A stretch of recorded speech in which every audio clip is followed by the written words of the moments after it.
It's Sunday night, 8 o'clock. Welcome to All Lacrosse Live. I'm Gary Groob in Toronto. With me, as always, I've got Muffler Mike in Connecticut. Mike, how you doing? I'm doing great. That's great to hear. And Shawn, of course, is just finishing up doing curling. Good Canadian sport, good Canadian sport. Scotland apparently just won the gold there. So, the haggis is a-flowing and the bagpipes are a-tooting. And we're all set, ready to go.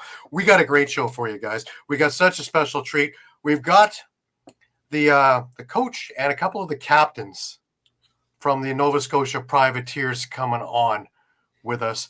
And as you all know, if you've been paying attention, for the last 2 years, they have been the champions at the Alex Trubisky Memorial Tournament. And they have just been absolutely amazing. And great guys. I can't wait to get them on with you. Let me just finish some of the opening stuff, and then we will get ourselves rolling along here. So remember that all of our episodes are streamed live across Facebook, Twitter, YouTube, and Twitch. Also Instagram Live. Remember to hit the subscribe, follow, and like buttons. Always share with your friends and family. Please enjoy a lot of our affiliates. The Pat Bernard Show, soccer and football shows, CFL shows. We got Streampunk Cinema, Streampunk Combat, wrestling shows. You name it, we got it for you. If you missed a show, no worries. You can grab all the shows on YouTube at either Streampunk Sports or at All Lacrosse all the time, in which you will catch a whole library of shows, interviews, retro games, fights, press conferences, you name it. More coming on. Got more retro games to put on this week as well. Remember, you can stay up to date with all sports by visiting streampunkentertainment.com. with great articles from our huge staff of contributors. And just a reminder that this part of the show is brought to you by 60, which is Canada's newest and most exciting sports uniform and teamwear brand, delivering top quality uniforms and teamwear that reflects the spirit and identity of each team. Their commitment to innovation and excellence sets them apart, ensuring that every customer experiences the perfect blend of style and functionality. Unleash your greatness with 60. You can get to them how? By one, hitting the QR code that's on the screen. Number two, you can go on to Instagram at sweet_60 and take a look at all the stuff they have up there. You can email Jim at info.sweet60@gmail.com or go onto their website at www.sweet60.ca/60. Also, put down Lax Talk 10 in your order and get 10% off on your order as well. Now, why deal with a Canadian company? Well, a couple of reasons. Reason number one is if you're in Canada, you don't get hit with all the international nonsense as well as international shipping, and you get 100% of your dollar. If you're in the U.S., why not take advantage of a really strong U.S. dollar and get almost 50% off right away just with the exchange, and get another 10% off by using Lax Talk 10. To me, it makes sense both ways. Give Jim a call, give Jim a shout, take a look at their website, and get your orders in. Quality apparel. And they're working with women's box lacrosse as well. So they're going to have some great unis up for them too, custom-made things designed to fit them for a change as opposed to just raping. So looking forward to seeing stuff like that. We have Eduardo with us. Eduardo is on the road, Mike. He's driving from St. Augustine in Nashville. Oh, all right. Still telling me he's a good in a word. Over here in Toronto, we've given up on that, man. It's football season. I got a real special thing to do here, guys. It's my privilege to introduce from the Nova Scotia Privateers. First of all, let me introduce their head coach, Rod Humphreys. Rod, how are you? Just great. Great to have you on. I've got one of your captains so far. Let's bring Ian in. Ian, welcome to the show. Great to have you. Yeah, it's great to be back here. Excited to be here. I don't know where Jamie is, but he must be here somewhere. When Jamie makes it, we'll get him on here. No worries at all. It's a great time, man. As soon as the April rolled in, my blood started going. I can't wait to get on that plane. I can't wait to get over there. I just interviewed the commissioner of NBLL and, of course, Whitmer from Good Stick Company. They were together talking about, of course, the NBLL and coming out of course, Radisson Stadium mostly. And I just got excited just talking about that and seeing some of the clips and all those things. And I know that in a couple of weeks' time, we're all going to be there. First question to you, Rod. We've done this thing twice already. We've done the dance. How much extra pressure is it to try and three-peat? Because God knows there was enough to try and repeat, let alone three-peat. And it's, the chatter is all around about that. Well, that'd be nice, wouldn't it? But, we're just going to take it one game at a time, Gary. We're going to do our homework, and we're going to, continue to play as disciplined and composed as we have in the past few years, and we'll see where the chips fall. Right. Certainly put in the work, Ian? Oh yeah, we have been putting the work, but it's always a different mentality going from the hunter to say the being hunted. Everyone's out to get you.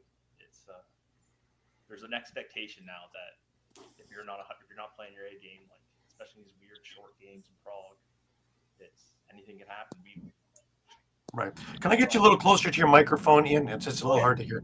Yeah, sorry about that. Yeah, Perfect. Like I was just saying, it's different going back-to-back champions. And like last year, we scored with 0.1 second left and should have lost. Yeah. Like anything can happen in these games, and it's just have to go in and be on our A game every time. It's yeah, that was a couple of years ago. Last year was you guys actually had to play the refs. Oh yeah, right. Yeah, you had to play the refs. So they were actually in a tree chopping contest for a good chunk of the game, in which they were busy being chopping away. And where things changed, as far as I can remember, is this first shorthanded goal, and all of a sudden things went a little different, and the strategy had to change because it didn't matter what the refs did. You guys had an answer for it. And Rod, I'm going to bring Jamie in here. Just a second. Jamie, welcome, man. It's good to see you again. Hey guys, how you doing? Doing good. Thanks for coming on. Excellent. I was just talking about the added pressure of a three-peat, considering all the pressure there was for a repeat. But as repeats go, you guys actually showed more in the repeat than even in the initial one. The initial one was with 0.1 second left, and it was everybody was you stunned the world. This one was more of they tried to stack the deck, and you still found a way to win, actually gracefully at that, and with a song and a dance, really. You guys scored every which way. You guys scored shorthanded. You guys scored on a power play. You scored even. You guys ran them over here. They wanted to play rough. You could do that. Anything. You were ready for everything. Now, I know that you guys have done your homework, and I know that you're ready for this. How much extra work has gone in? I'm going to go with you, Jamie, first, into this year's practicing and having that goal. Yeah, no, I think, like a three-peat, like you said, it hasn't happened in many years, I believe, in the tournament. I think it was the last U.S. team, like in the late 2009 range. And I think for us, like even last year, we noticed and increased the intensity. But this year, there's been a lot of emphasis on, better conditioning, better togetherness at the practices. And I think McShane can attest to this. There's a lot of competition right now between the offense and the defense. Me being on the defensive side, McShane being on the offensive side. The practices have certainly led to a lot of, passion, some might say, between the two squads as we try to ramp that up. So we're looking forward to be able to take it out on someone else that's not ourselves. But I think with that three-peat in mind, it only gets harder, right? So certainly remember it's for the front of the jersey, not the back of the jersey. Exactly. Now, Rod, trying to keep everybody in check and keep everybody. It's obviously it's not trying to keep everybody interested, but keep them even keeled. We don't want over motivation before the fact, because we want everybody getting out there healthy.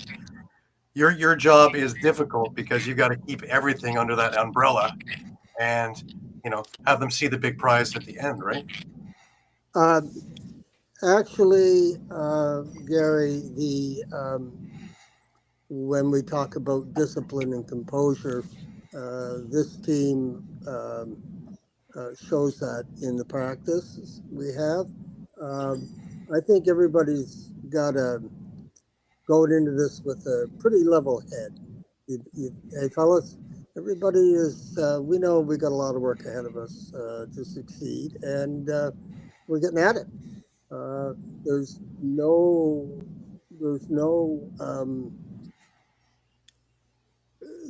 no big effort to keep egos in check. I think that's what you were alluding to. I think everybody has drawn a pretty good bead on what we're up to. So from that perspective, we're okay. Right. It hasn't been a problem. Hey, guys? And especially, like, we do still have the same core guys, Right. but 3-4 new faces, it's always a nice thing. And they've never won before. So they come in with that added hunger. You see a new guy come in working hard and putting in an extra effort, like, it only motivates you also. So why is this new guy? Like, I should do that too. So it kind of puts the internal pressure on each other too, which has been really helpful. Definitely.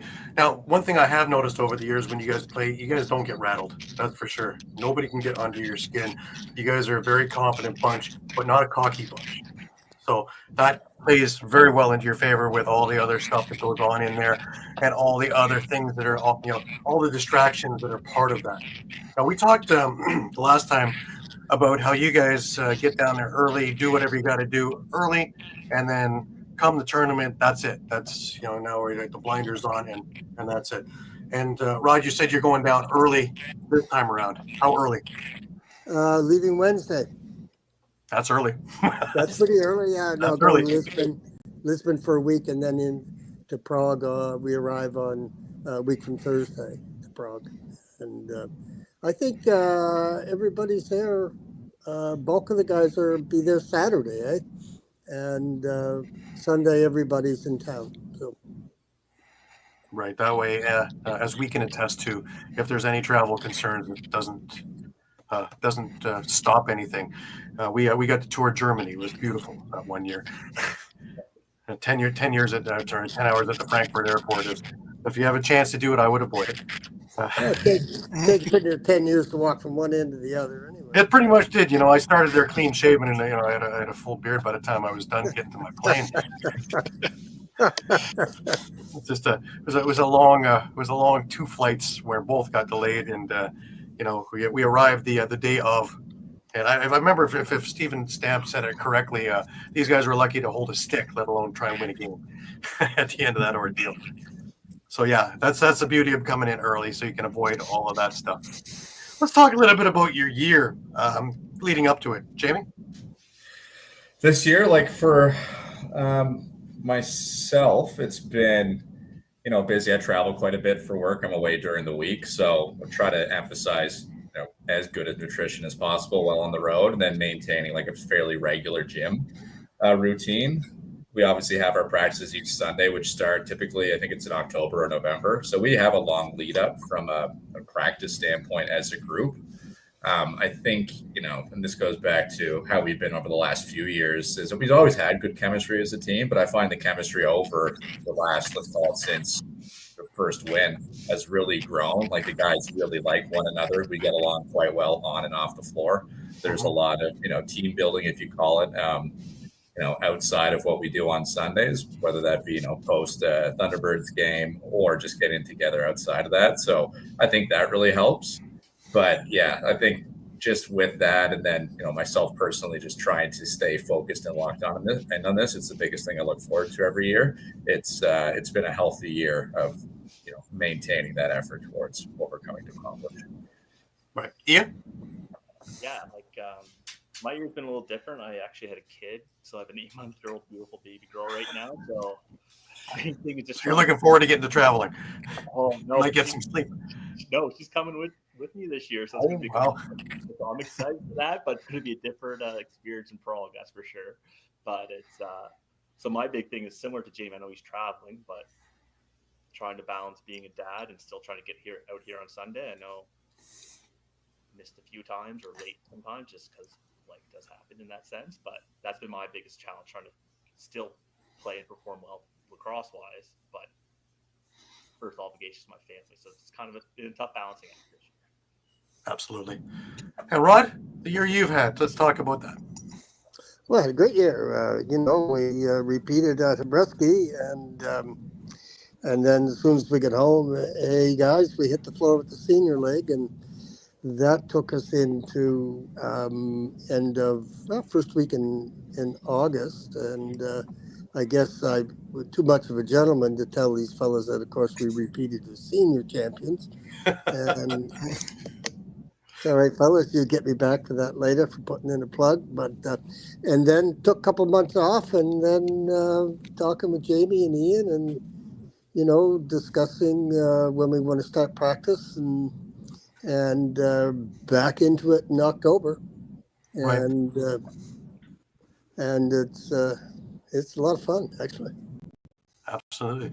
Now, one thing that comes to mind is now that you guys have won a couple of times, and whatever pieces that you need, the team, the chemistry, and now you're looking for guys, I would assume, that fit into that mold, as opposed to originally trying to get this to work and hoping for the best.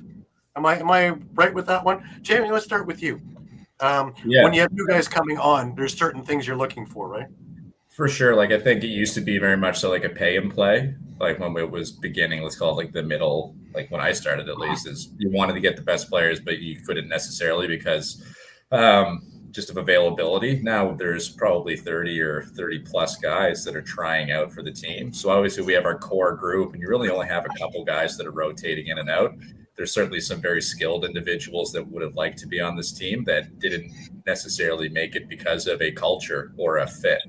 And that's where I think it comes into, what are the guys like off the floor? What are they like in the locker room? And not just what their, competency is out on the floor. So it's something that we certainly try to talk about and maintain.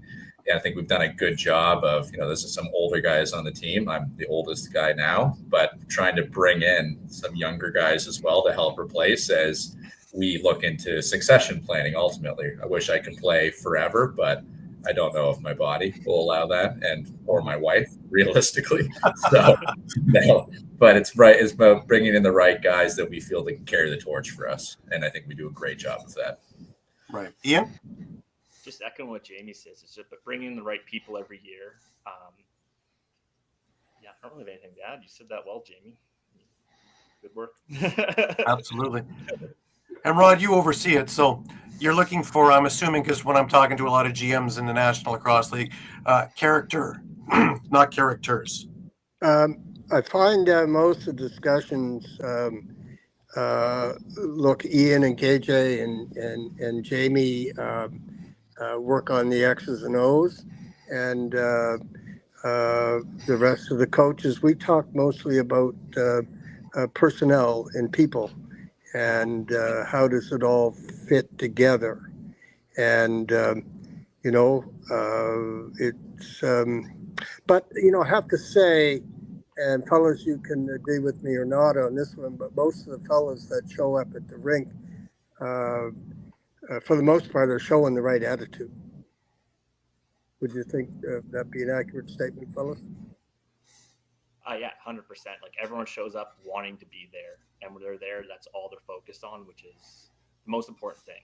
And it's not like Sunday afternoons, never the most ideal time, but right. People should want to be there and make a conscious effort to be there, which is it's really tough to find when you're dealing with senior men and who just everyone has a life going on, but they all take time out, and it does mean a lot when everyone does show up. Right. Now, the other thing is, now fast forward, we come over to the rink. And this is a grind. This is a couple of day grind where you're playing morning, night, you're playing all over the place, and tough games, but quick games. So you really can't afford to have a gaff at the beginning. Let's talk about the mindset. You're coming into the rink, first game, and away you go. Jamie, let's start with you.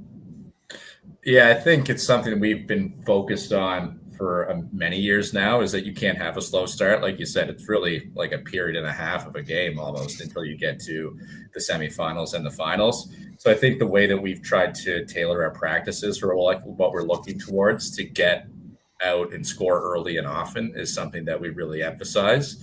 Well, that is still maintaining and using the shot clock. We're not going early in the shot clocks, but we're getting quality shots. And I think that's changed quite a bit over the years as well, where we didn't necessarily play as well as a group, and now we are very conscious of what we're trying to accomplish, and it's very intentional for how early we want to get a goal in, obviously. But I think to your point too earlier, Gary, like we try not to be rattled. We've certainly gone down in some games as well, and we understand that there is, some meticulous comebacks that can happen too. So it's about the mental state of trying to get up early, but if not, you just chip away and play at our system that we practice throughout the year. Right. Ian, the mindset coming in there. 100%. And Jamie hit it right on again. But Rod and Jamie, like we both went 5-1 in this tournament twice. One time we came 9th. One time we won it. And that time we came 9th, we were down 5-0. 5 minutes into the game, slow start, early morning game, and that really was a big wake-up call for our team too. Just kind of saying it can happen to anyone, and just trying to come out in the hot foot and early and often, as Jamie says. Right, Rod, you got to try and get it together and get everybody motivated for the very beginning. What do you do? How do you get everybody on the same page, especially in those early morning games? I think one of the ways that we deal with that, Gary, is we have a practice on Tuesday afternoon, every Tuesday in Prague, same time. Yeah, guys, 1 to 2, and then we have a team meeting, and that's when we go over what we want to accomplish, how we're going to accomplish that, and expectations. So we kind of get all that minutia out of the way right off the get-go, and the captains, Jamie and KJ and Ian, do a great job of on their end. I make sure everything is ready for them, and their job is to play lacrosse. My job is to set the stage. Does that make sense? Getting them. I don't have to worry or think too much about state of mind, as Jamie and Ian have both spoken about. The heads are in the right places, and it's just a matter of making sure that there are no distractions on the way to the bench in the first whistle. Right. That's why I see it. Right. Talking about the new guys that have come in, have you given them a fair amount of what they're to expect? Jamie, let's start with you. Yeah, for sure. Like they're new to the team, but not new to the group, if that makes sense. Like they're friends of guys that have been there for a year or two now, or 3+. So they've heard the tales of Prague. They certainly know of, the venue. They've seen the videos. They've heard the stories, like not about just what's on the floor, but what to expect out of the city themselves. So I think they have a good runway of what's going to happen. And we like to try to keep it between the lines as well. Like there's certain nights where we'll certainly try to have a good time leading into the tournament. But once it's Monday, it's game time, right? And they're aware and prepared for what's expected of them there. Right. Ian, also as another leader, I imagine you would have to, allow them to have a little bit of fun in there. And, because it's daunting. As soon as you walk in, you look at the history and you just look at the place. And it doesn't matter how many videos you've watched. You look at it and you sit back and go, wow. But then you got to get them focused again, right?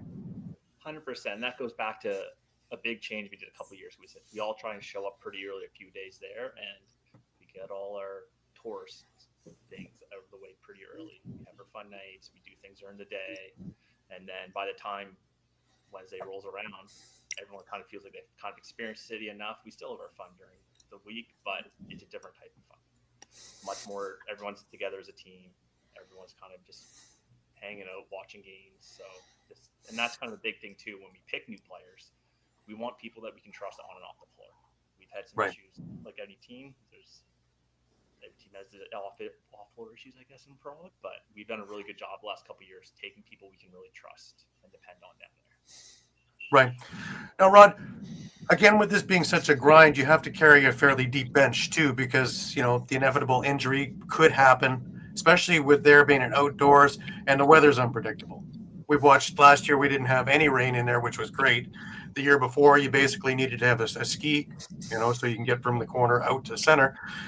Maybe a good boat with you as well. That is some of those things. That championship game was another one where the downpour happened just before the game, and you guys got on your water skis and your ski-doos and were able to maneuver around there. But the extra people that need to come, how do you keep them motivated? Because it's bringing a fan base, really. Well, as far as the players go, yeah, we don't have any trouble these days populating bench. And we've got a great trainer. And although the games are short, they do tell on you. And they're short, intense, and injuries inevitably happen, and it's how you deal with those. Right? I think we're fortunate to have a great trainer and a great support crew, right? So I've kind of drifted off your original question there, but that's fine. I'm going to get them to pump your tires a bit since you pumped their tires a little bit, and you guys are known for being a very cerebral team. Even talking with you, a couple of interviews we've had, you guys are very cerebral, and you're very very marked at what you're doing.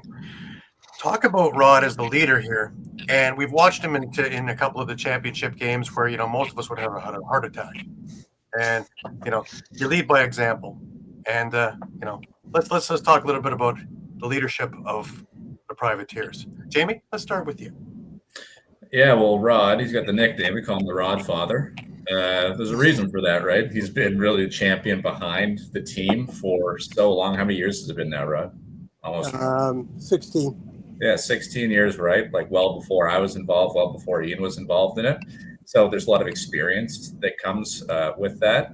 Just having his presence there and his thoughtfulness is great, right? Because he's known, he sees how the team has connected. He's seen what's worked in the past and what hasn't worked in the past. And I think it really helps steer the conversations. Like we'll probably get a call once a week or once every 2 weeks from Rod to kind of talk through something that he's thinking of. We need to make sure that we have this prepared with what about this individual. So that type of thoughtfulness doesn't go unnoticed. And I think it's a very important piece to obviously the culture that we've created in the team to have the GM and the guy who's really run it for 16 years now be so involved and be very conscious of the conversations and the decisions that we want to make as a leadership group. So, cheers to Rod, obviously. Right. Yeah. Thank you, Jamie. I think one of the things that Rod doesn't get enough appreciation about is that without him, there would be no senior lacrosse in Nova Scotia. By his continued dedication going to this tournament year after year, that also feeds into our senior league. People play in our senior league because they want to come to this tournament. And that's all due to Rod's hard work. He's the one who single-handedly kind of kept this alive and therefore kept senior lacrosse alive in Nova Scotia. And we owe a lot to him just from selfless volunteer, so many volunteer hours, just kind of keeping things afloat here. Because, like I said, right, 4 teams in Nova Scotia. Who would have thought 10 years ago we thought the league was going to fold? And it's all due to Rod. That's still going stronger than ever today. Right. Well, those are very kind words, fellas. But I know I'm pushing the limits when I get 3 go to voicemails in a row. I had to do it, Rod, because if I leave it to you to pump your own tires, we're going to stay with flats. So, thank you very much, fellas. They're very kind words. I appreciate it. Yeah, of course, buddy. Now, another thing that you guys are known for is game plans. There's guys who just, grab their sticks. Okay, we're going to play. Come on, boys, let's go. And then there's teams that have game plans and knowing what you're up against before you're up against it. You guys fit perfectly into that marquee of cerebral and game plan. Let's talk about prep, Jamie. I think it's one of the most fun things that we enjoy doing. It goes back to the team building. We all stay at the ACAT, so that's the hostel. There's a balcony, so we call it the balcon. And recently they've installed heaters in an enclosed area down below, which we call the lower deck after the bar in Halifax. But when we're leading into games, before we get there, we have 2 or 3 computers going, and we're watching the games from our opponents from last year until the tournament starts. And then we're going through and we're watching all the games of the teams that we're going to play from a live perspective for the most recent games, I guess. So it's the things that we really enjoy the most. There's a lot of good banter that the boys get going, and we get to see and assess what the players are doing. Obviously, you can look at a stat line and understand, but you want to see, what type of scorer or what type of guy you're going to be dealing with, and it's something that we certainly really, really enjoy as a group. Right. Yeah. Yeah, same thing. Like going to the lower deck or club balcon, like it's all the boys hanging out. Yeah, we do have a few beverages with us, but it's a great time. It's a lot of good team bonding, and it's like getting better as lacrosse, like seeing who you're going to play against, but becoming more as a team too, because someone makes a mistake on the floor, we all laugh at them. Or someone scores an amazing goal, we all congratulate them. So we all that's probably almost my favorite part of the trip is everyone just hanging out, 20 guys having a great time, all hanging out as a team. Right. Rod, as the conductor of all this and the leader of putting together these game plans, obviously you take input from your captains and you all meet together. Does it go in layers? Do you first meet together with your leadership and then devise your plan that brings it down, or is it just more or less a whole group putting together? Well, I'm going to tell you my secret, and that is I leave them alone, and Jamie and Ian and KJ and Maddie, the four assistants, and Jamie, of course, the captain. I can't say enough good things about them, and I just stay out of their way, Gary, and when it comes to getting to the rink, Jamie and I have sort of over the years, got a system down as to when Jamie gets them ready to go for a run and when they're out for a run.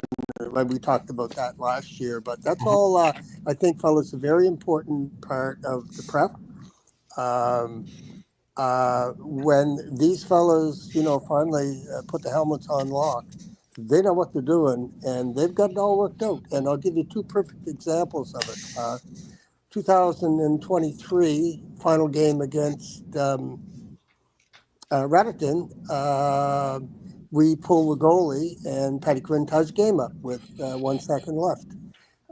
That 1 second thing is cutting her a little fine for my old heart, but they did it again with the last minute offense, pull the goalie, and Zach Kerrigan scores with 0.1 second. Now, fellas, I got to tell you, that's cutting her a little thin, but it worked. So kudos.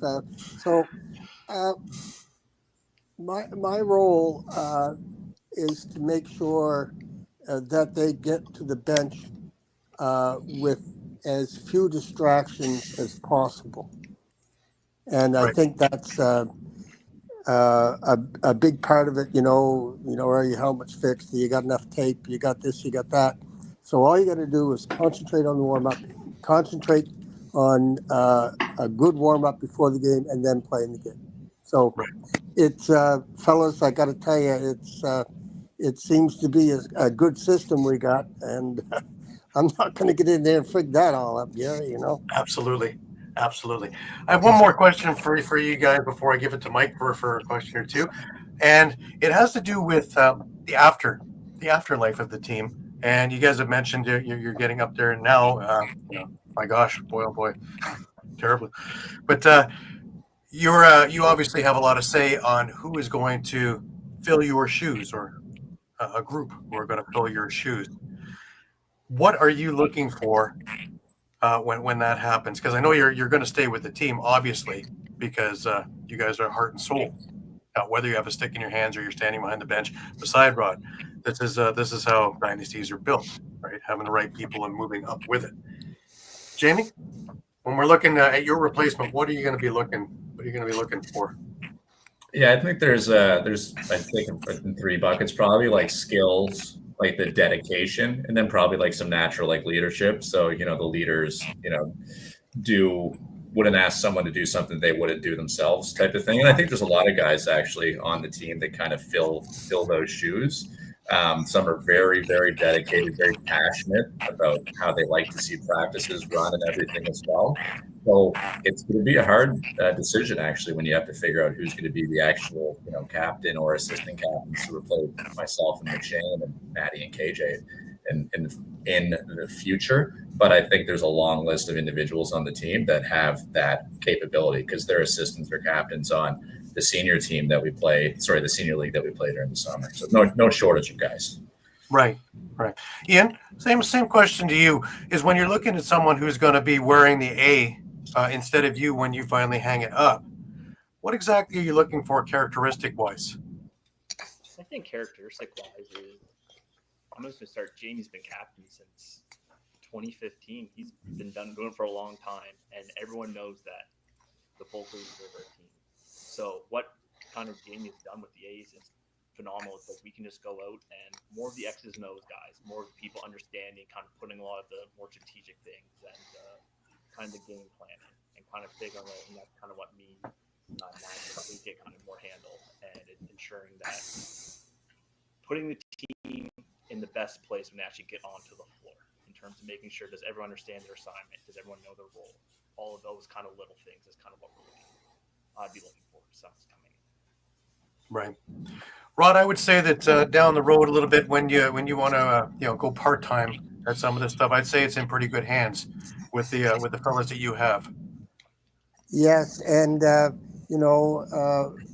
from my perspective, it's all about legacy for this team, and with Jamie and Ian and KJ and Maddie, and I think when I'm ready to just watch, I think she's going to be in good hands. Absolutely.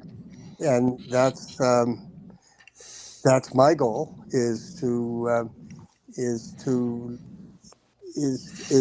legacy aspect of it, and in the coming years, these fellows are all going to be involved because they know really how good it feels, first of all, but the importance of what we're doing here, right?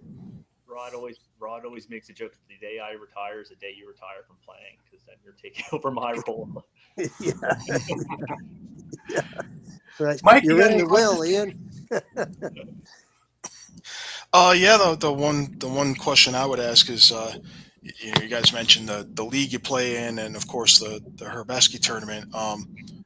Any other like invitationals or anything that the team takes part in or is looking to take part in? You want something along the order of like Laxnay or something?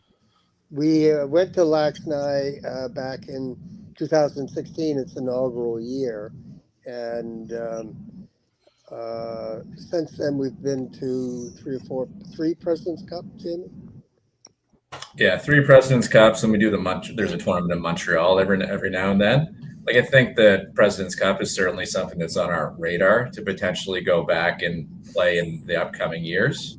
Or Laxnay, right? There's just there's not many, so we try to get some games in between, but we would be very interested in trying to go after probably President's Cup more so than Laxnay, just based on the timing of it.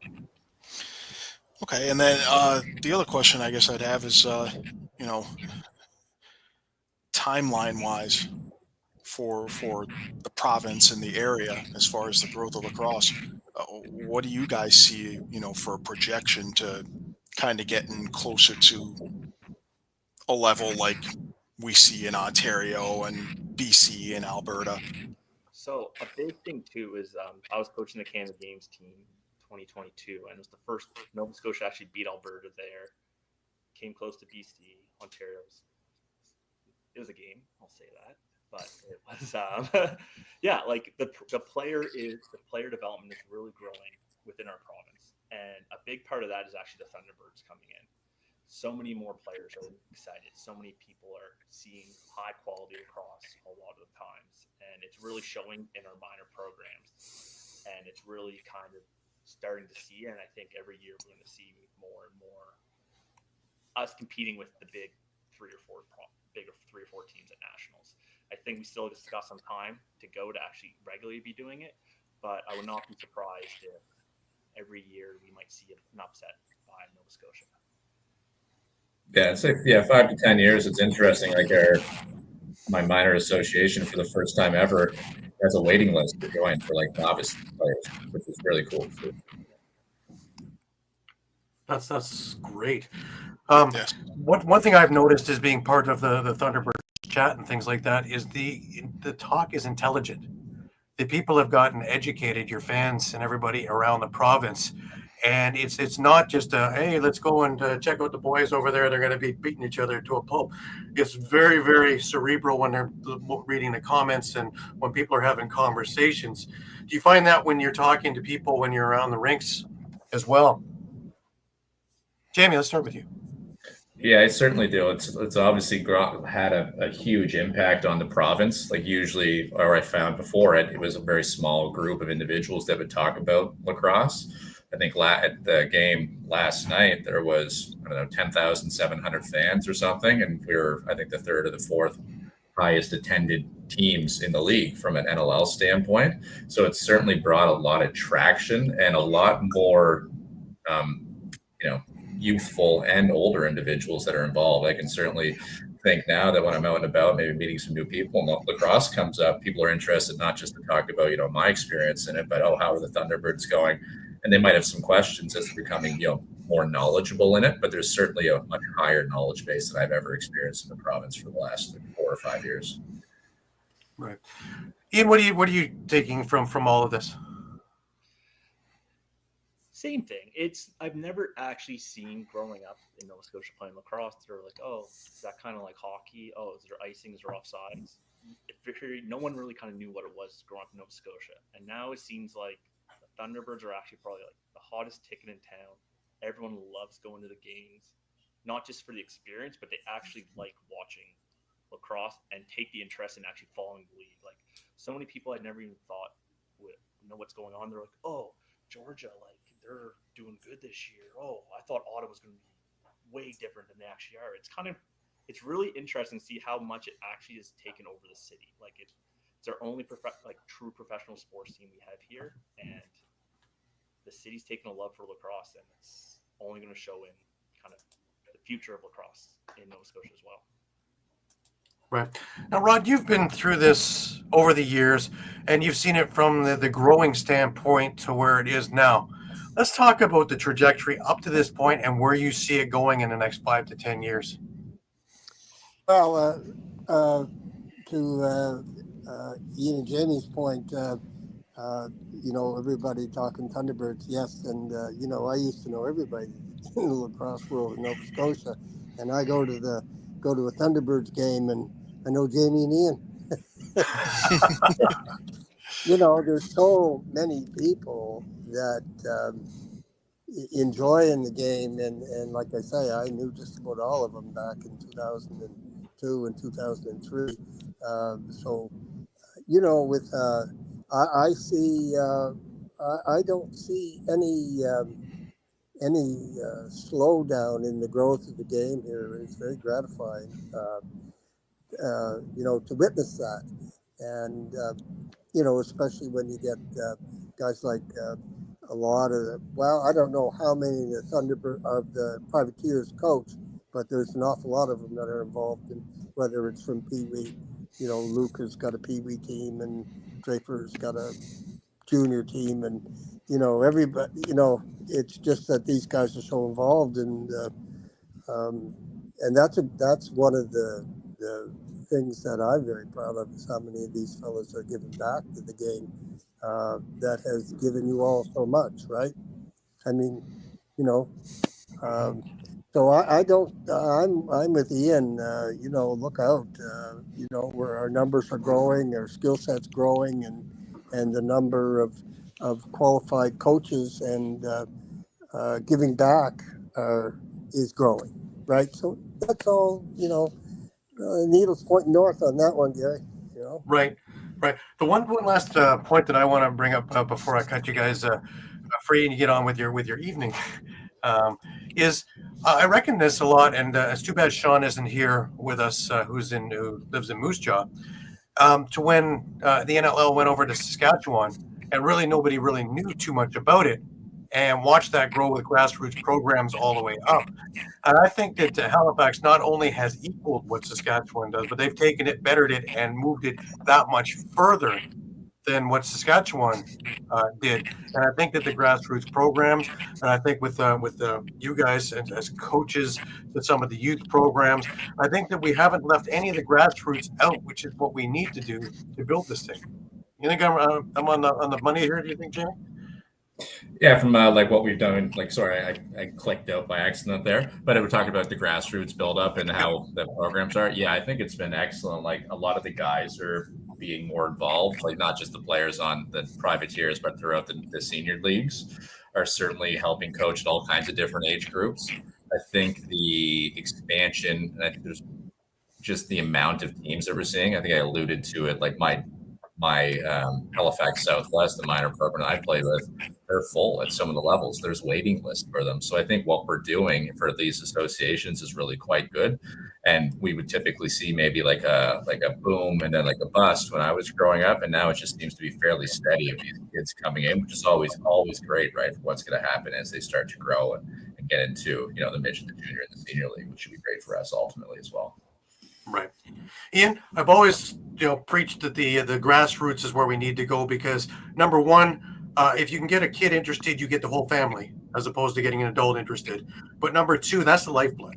If we can get kids interested and keep them motivated and have them bring their buddies in and they tell, they two, and away we go. I think that you guys have that one pretty much figured out over in Halifax, yeah? 100%.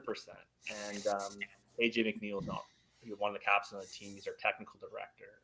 And what he has actually done in the past 5-6 years is remarkable. Every single day he's at schools. He's running evening programs. He's doing a newcomers to Nova Scotia lacrosse. So people just moved to Nova Scotia from different countries around the world, giving them free lacrosse, giving them all gear. Like there's a lot of grassroots that's really taken place in Nova Scotia. And then on top of that, it's when Jamie and I growing up, we were coached by dads who didn't really know. There are hockey coaches or basketball coaches. Mm-hmm. Now it's people like Jamie and I and the rest of people who've played all growing up now coaching the teams. And we're finally getting to that kind of second generation of lacrosse within Nova Scotia, which is it's helping so much more mentally because you're being coached by someone that kind of understands it rather than someone trying to read it online. So, let's do this. Yeah. No, I understand that. Rod, you're the one talking about legacy and that. You need to take a step back and just admire a lot of your labor, hard work, and love, and see exactly what has become. Because a lot of what they're talking about had to do with all of your elbow grease and all the trials and tribulations in the early 2000s and previous to that along the way. It has to make you proud just to sit back and go, yeah, for the program that you leave eventually. Yeah, I mean, to look, I'll just go back to 2008. First practice, we said, a bunch of us said we're going to take a team to Prague. We had 3 fellows. And then the next Sunday, we had 3 different fellows. And, I was calling guys up and getting them out of bed and saying, let's go, come on, we're going to play some lacrosse. And at that point, there was no senior lacrosse. So when the fellows were done playing juniors, the sticks went in the closet. So, it's pretty cool to see where we've come, for sure.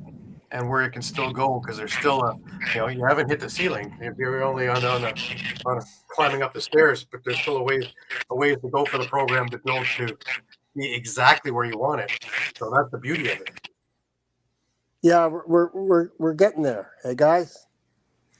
And I'm immensely proud of what these young men have accomplished, Gary. I can't say it enough. And to win the Hebreski the first time was unbelievable. To win it the second time, well,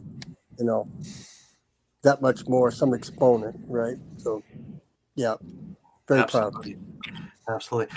Guys, I really appreciate you taking time late into a Sunday night now to be with us, because I know everybody's got Monday morning activities.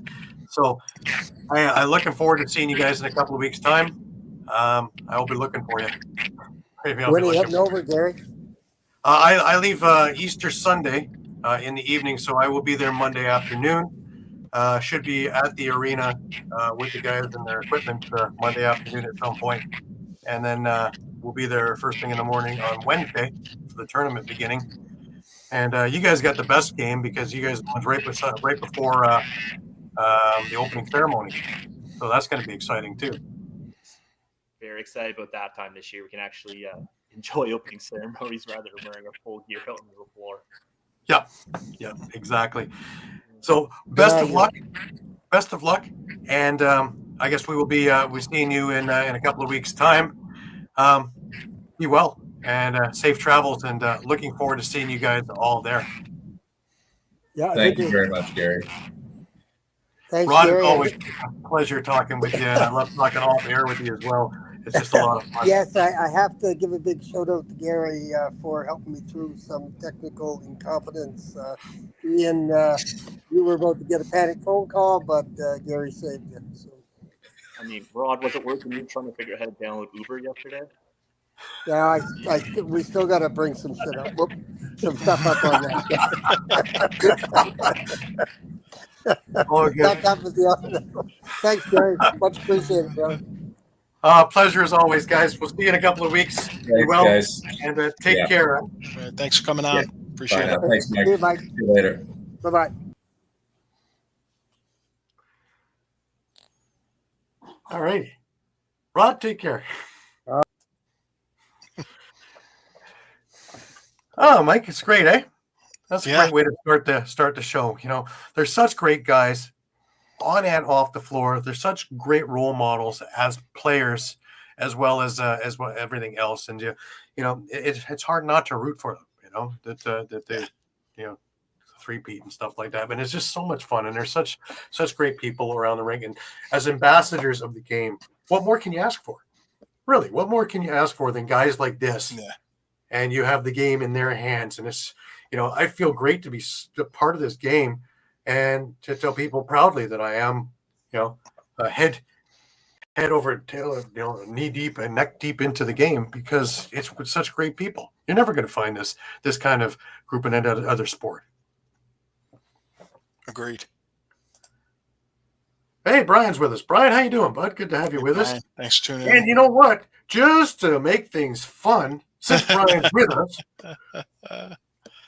I don't know what part of the fruit market is going to come by or anything else that's going to come by. But you know what? It's time to get the wings nest in. Let's bring Pat onto the thing, because you know what, Pat? I got something for you. I have a look at that.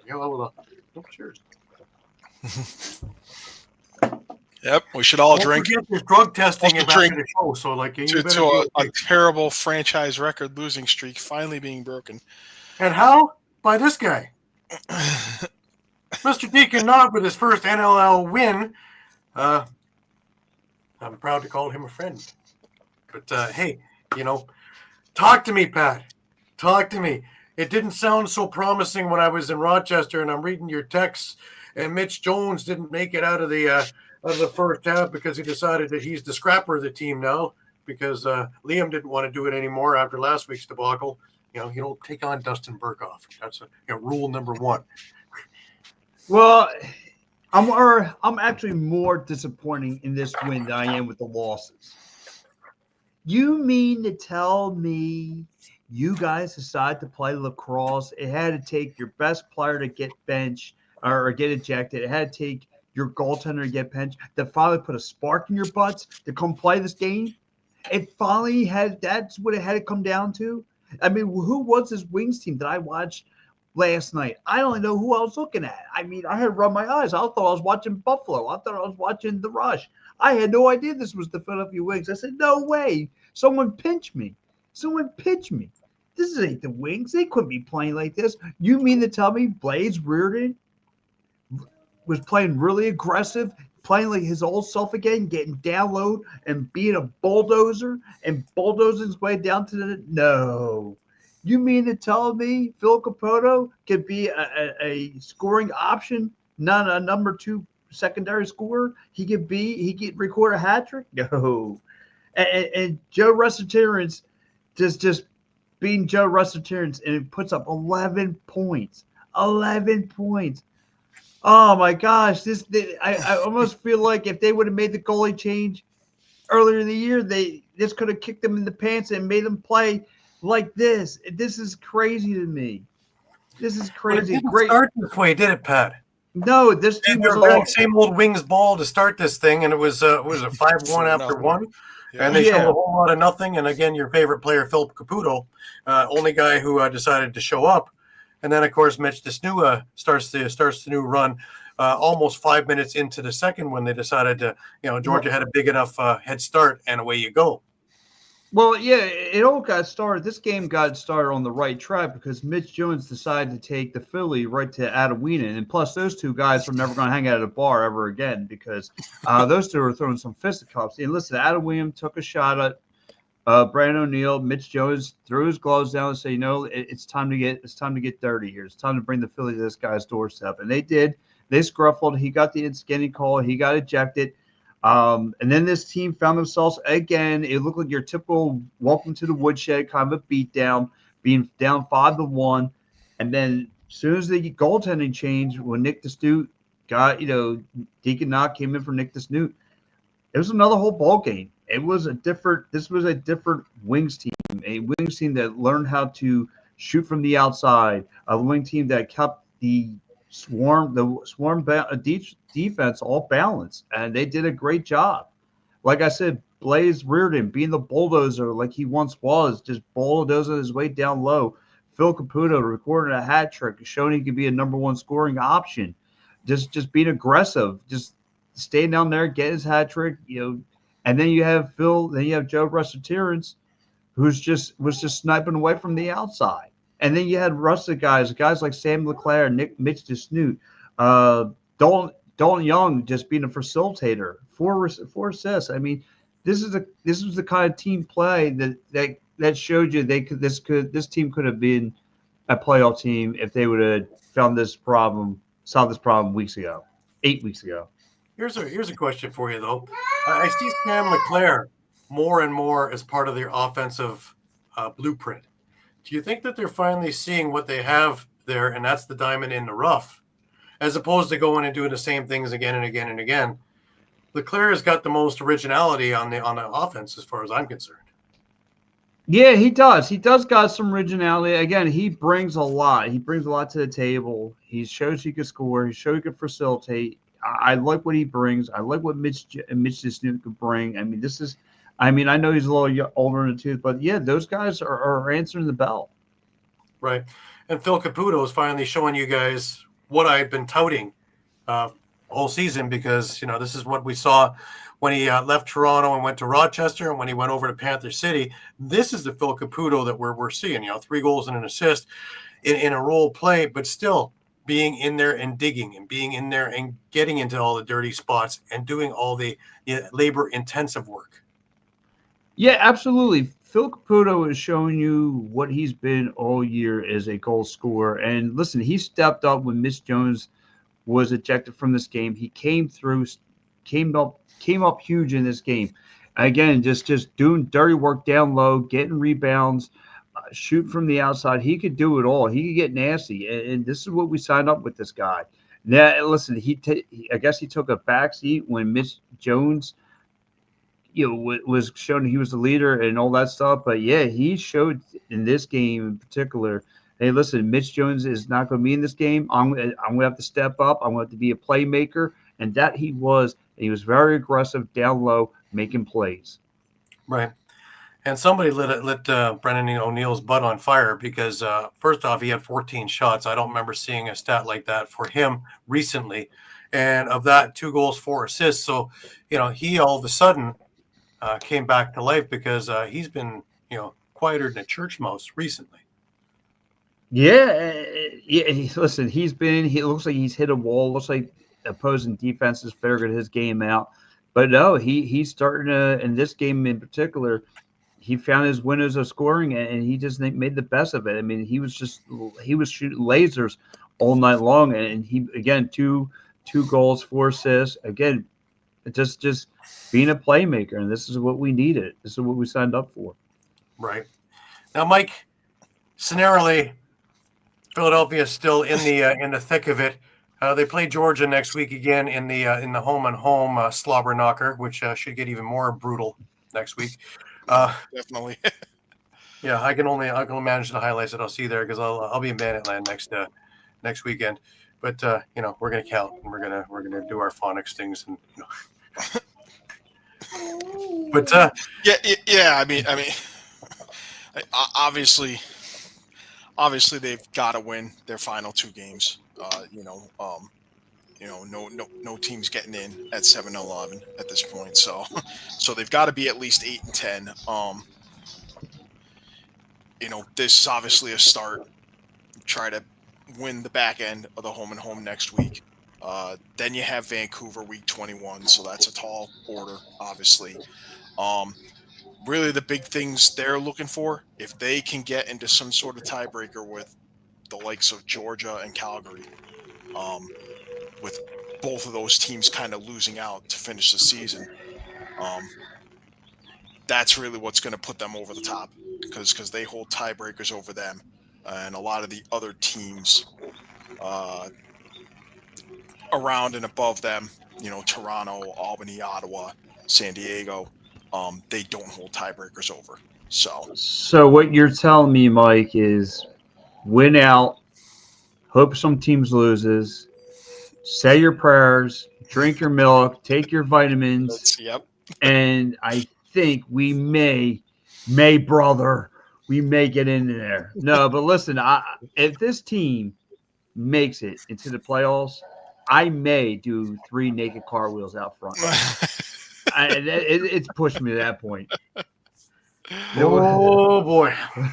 At the Wings, TikTok, even though it may not be in the U.S. at that point, but TikTok will go absolutely upside down, bonkers, crazy. Listen, they don't just because they'll only get scarred for like 10 minutes and it'll be over. I mean, it's not much to show there, but listen, if this team, I just gotta say, if Dave Yarnell is, if Cowboy Dave is on, I'm glad you tuned in for that. This is the content that we want you here for. Please comment, Dave. Dave, are you there, Dave? Are you there? I hope Dave's not allowed himself in pudding right now. I'm just hearing that. My. See what happens? They win, and look at Pat. The lines have gone away from his forehead. Yes.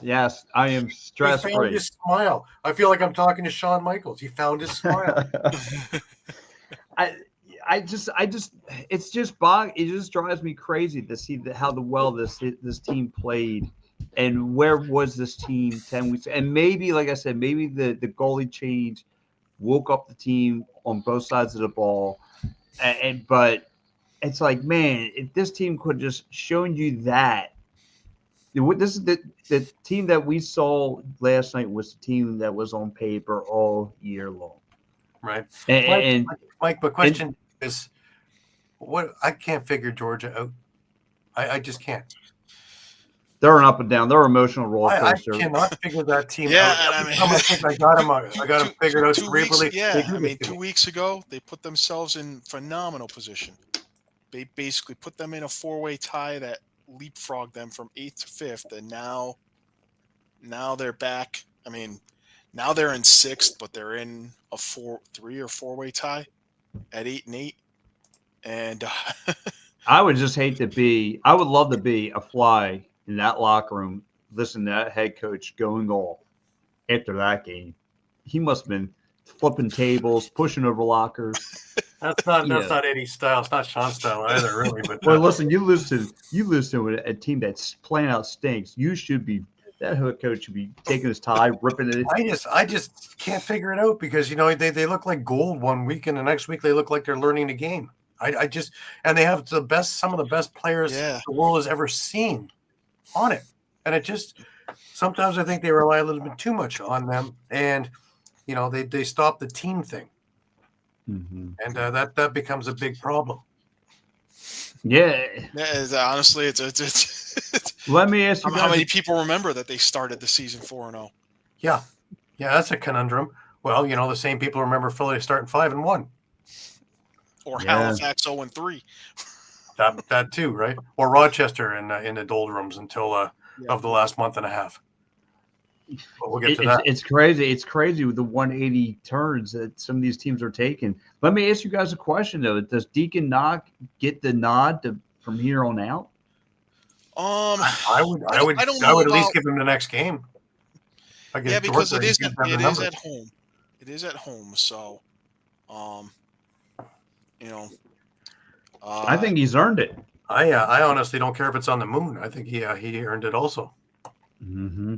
And he's come in a couple of times for Damoud, who's had rough outings. And he did it in Toronto. He came in when the Storm was just a brewing, when it was 3-0, and really, righted the ship for a good chunk of the time before the defense just totally bailed on him. And then of course he had a few problems, but anybody would, Matt Vince would, if they had absolutely no defense in front of him. But I think he's earned another opportunity to do start to finish and see where we go from there. And basically, it's a pay to play. You do great in this one, I give you the next one, and so on and so forth to the end of the year. And then we have a whole different scenario off season and what we're going to do. And just a quick point to that defense. Philly outshot Georgia in this game. So the defense did some work this week, guys? Containing Georgia's. I think I'm on the outs. So. Yeah, I think so too. Like I said, I thought the defense played again. That second quarter, they made all the right adjustments. Third quarter looked like Georgia was going back on the tear again. Looked like we're going to we have this game in control. And then the fourth was just like, nah, Philly learned how to play. But yeah, going back to my point, yeah, I think it's the Deacon 9 time. I think it's his show now to prove from here on out this is going to be his job. Maybe, in like I said, if they don't make it to the playoffs, but you're showing the Philly fans something to look forward towards for 2025, 2026. So I'm okay with it. I'm okay, but at least the team will be showing me something. If he gives you a couple of nice outings, if he wins next week, if they win the home and home series, he plays phenomenal. He looks really good. Then you could take away something going into the all season, like Gary said. Right. Remember what I said last week. It's what the coaching staff needs to do is tell them buy in or buy out, your choice. And it certainly looks like they all bought in this week. Yeah, they definitely look good this week. Again, I imagine Georgia's going to come in with the revenge tour. That last week was just a fluke, and they're going to come in here storming. Again, they want to lock down a playoff spot. But if Philly plays spoilers, man, all positivity. Listen, like Mike said, not all is out. Out yet. Georgia could be out of the playoff. If they lose this game next week to Philly and they get swept by Philly, they could be out of the playoffs because they're going to be looking at hosting Buffalo in their final week. Mm-hmm. So, and Buffalo's wrapped up a first round home playoff game now, but they want the home field advantage, obviously, so that they can start getting serious about this three-peat again. Yeah, well, this is going to be Georgia's. So they're not going to they're not going to let off the gas just because it's week 21 and they have a playoff spot wrapped up. So, this could spell trouble for Georgia now. Yeah, be on the outside looking in, and again, that if that's the case, Philly has a tiebreaker over them. I'm sure there are other teams that have a tiebreaker over them, so that could finish 8-10 as well. Yeah, true. And let me ask you too. Now they played. I don't want to get start the pot, but they look decent without Mitch Jones. Does that say something, or am I buying into a little bit of that? I think you might be buying into a little bit of that. I can't see them turning around and just deciding, well, hey, we're going to sit Mitch Jones. I mean, no, you're not going to say it. Look, listen, from what I saw and what I heard on the broadcast, I mean, that looked like a legal hit from Wiedemann on O'Neal. It looks bad, but the hit was legal. Was Correct. Mitch Jones right for coming to his defense? Absolutely. So, it cost him. The team stepped up. It's interesting it was him that stepped up, though. That's the interesting point. That it was Mitch Jones. It is. But, I guess I'm going to look at it as he's going to come back next week and he's going to want to prove to the team, hey, I did the right thing. It kind of cost us in terms of me not being able to play for 59 minutes of the game. But, hey, I'm going to do my best to make it up to the team. And I just think it's been, we'll see a vintage Mitch Jones performance, with 2 goals, 7 assists, something along that line. I just think this was just a build of frustrations, and it's odd that it was him to kind of drop the gloves. But you know what? This could have been, this is my team. That's my guy you just hit. That's the future of this team right here. And I'm not going to let nobody take, and he was the first one to respond to it, showing it to be the leader of one of the leaders of the team. And he was ready to throw fisticuffs. So like you said, now Mike, he's going to have to go, you know what? I beat you. I fought one of your guys man to man. Now I'm going to have to try and beat you on the scoreboard. And that's what he's going to do. Like, use his vision, use his height, find the open guys, get dirty, lock up with his partner in crime, Joe Russell-Terrence, and make magic happen. Yeah, absolutely. Pat, as always, great to talk to you, and it's great to talk to you when you're in a better mood, man. Oh yes, listen. Kind of dark for the last couple of weeks. Tell you. Listen, if this team makes the playoffs, more and more wet T-shirt contests are coming from me. So. Have a great week, Pat. We will see you next week. That was Pat Bernard in the wings. See you, fellas. Always. Great to see you, Pat. All righty.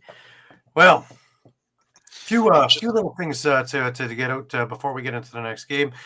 With Rochester's win yesterday, of course, they clinched a playoff spot. They're talking about trying to get a home playoff game, and there's still plenty of opportunity, and they can kick around the Toronto Rock as their last game of the season. So that's looking better and better as we get into that one later.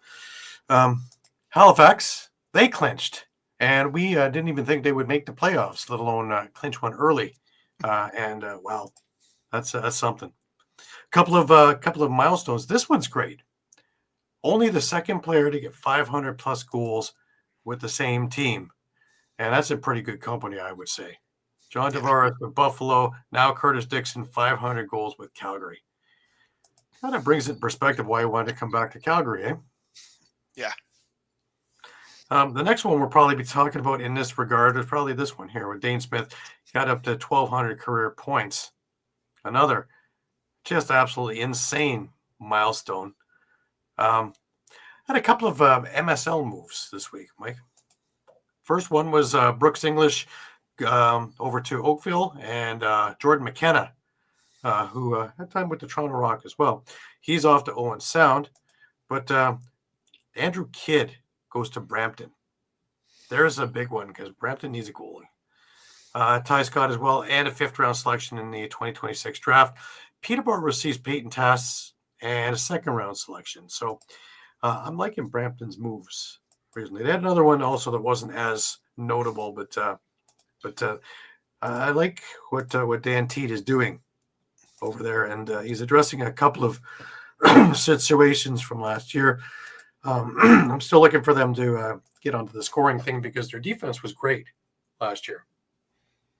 They would be losing games 6-5. They're holding teams to 6 goals, but they're only scoring 5. So. Once they get that sorted, if they can keep the same defense, and now with Andrew Kidd as a goalie there, which means we probably won't be seeing him in the James Gang in OSL, or maybe just a little bit to keep sharp. But that's big, and I think Brampton's on the right track.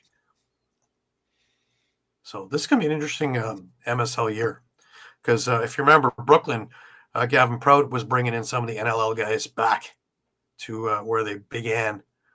Last year, and that's continuing this year. So it's going to be very, very interesting to see how this plays out. Owen Sound is also starting to put things into perspective over there, and they're not just going to be a sounding board for things. Right. So teams are going to start trying to be the antidote to the Six Nations juggernaut. So we'll see. Could be a very interesting summer. Oakville, though, has been relatively quiet other than getting rid of Nick Rose, which was interesting in its own right, and having Landon Kells now in Oakville. So let's see. He did pretty good in stopping the Rock today. So coming in relief. But we'll get into that in a minute. Our next game, if Shawn was here, he could give us a little bit more perspective on this one. Nick Rose comes up with his game of the year with 57 saves. Dixon goes off for 3 goals, 2 assists. Rose 57 saves. Dramatic win. Church nets a hat trick in the loss. Me personally, what I took from this one, where did the Rush passing go? In the fourth quarter, they couldn't hit a single pass. 2-man advantage is their ticket to get back in the game and probably win it. And they did nothing. And then 2 empty net goals skew this thing from being an 8-6 game to being a 10-6 game. But where did the passing go? That's pretty. That's not the character of this team. Yeah, a little bit inexplicable. So, but obviously, between Rose and Curtis Dixon with the hat trick, I mean, big win for Calgary, big bounce back, and gets them into a. They're not currently in a playoff spot, but they are in a group of 4 teams at 8-8, and it's just a matter of tiebreakers. They hold tiebreakers over Albany, Georgia, Ottawa, but they don't hold tiebreakers over the likes of Philly, San Diego, Toronto. So, and they have and they have one to play against Colorado. That's a big one in week 21, because now there's kind of this, and it affects some other. I know it affects some other. Absolutely, Eddie. Absolutely. I know it affects some other dynamics for other teams, what they need to make the playoffs. But one of those teams is going to finish with 9 wins, so it's going to kind of limit how many 8 and 10 teams can possibly make the playoffs. I think at this point, if any team's going to make the playoffs at 8 and 10, it won't be more than 2 at this point. Right. So it's such a bizarre thing, the Saskatchewan thing, and it was very winnable. It was 7-6 for the majority of the fourth quarter, and they stopped. They had so many opportunities, and Ciliano, he was terrific down the stretch. He really was. And I've seen things of they blame him, and it's not his fault. He gave up 8 goals in his game. I'm not counting empty net goals on his stat. Sorry. But I just don't understand thinking in it. Well, anyways, that's a whole other angle on there. But where did the passing go? They looked bumbling and stumbling on a 2-man advantage. First off, the penalty was a gift, the second penalty. Yes, Dobie got his stick up. Dobie thought he was out when they did the review, and they moved it from 5 to 2. That was interesting. But talk about a team picking up a player, and they just shut the door. Calgary's defense and Nick Rose just shut the door on Saskatchewan, and this is why they picked him up. Nick Rose, that is. Yep. For just such an event. Keeps Calgary alive, because they were dead in the water if they lost this thing. Really. Not a lot of weeks left, Mike. Yeah, and they have a little bit of an oddity in that they're off next week, and they finish with the doubleheader. It's at at Vegas, and then home against Colorado, I believe. Right. So on back-to-back nights. So that will be interesting. A little bit of a predicament for them. So, the big thing with Colorado is they'll need that game really to split the season series, because they are 0-1 against Colorado. So a win there really could determine one team getting in and the other team not getting in to the playoffs. So Right. All right, let's talk about another one that's baffling to me. Well, not really. Vancouver winning isn't baffling to me. Ball stays hot with 4 goals, 3 assists. Del Bianco makes 37 saves in a big home win.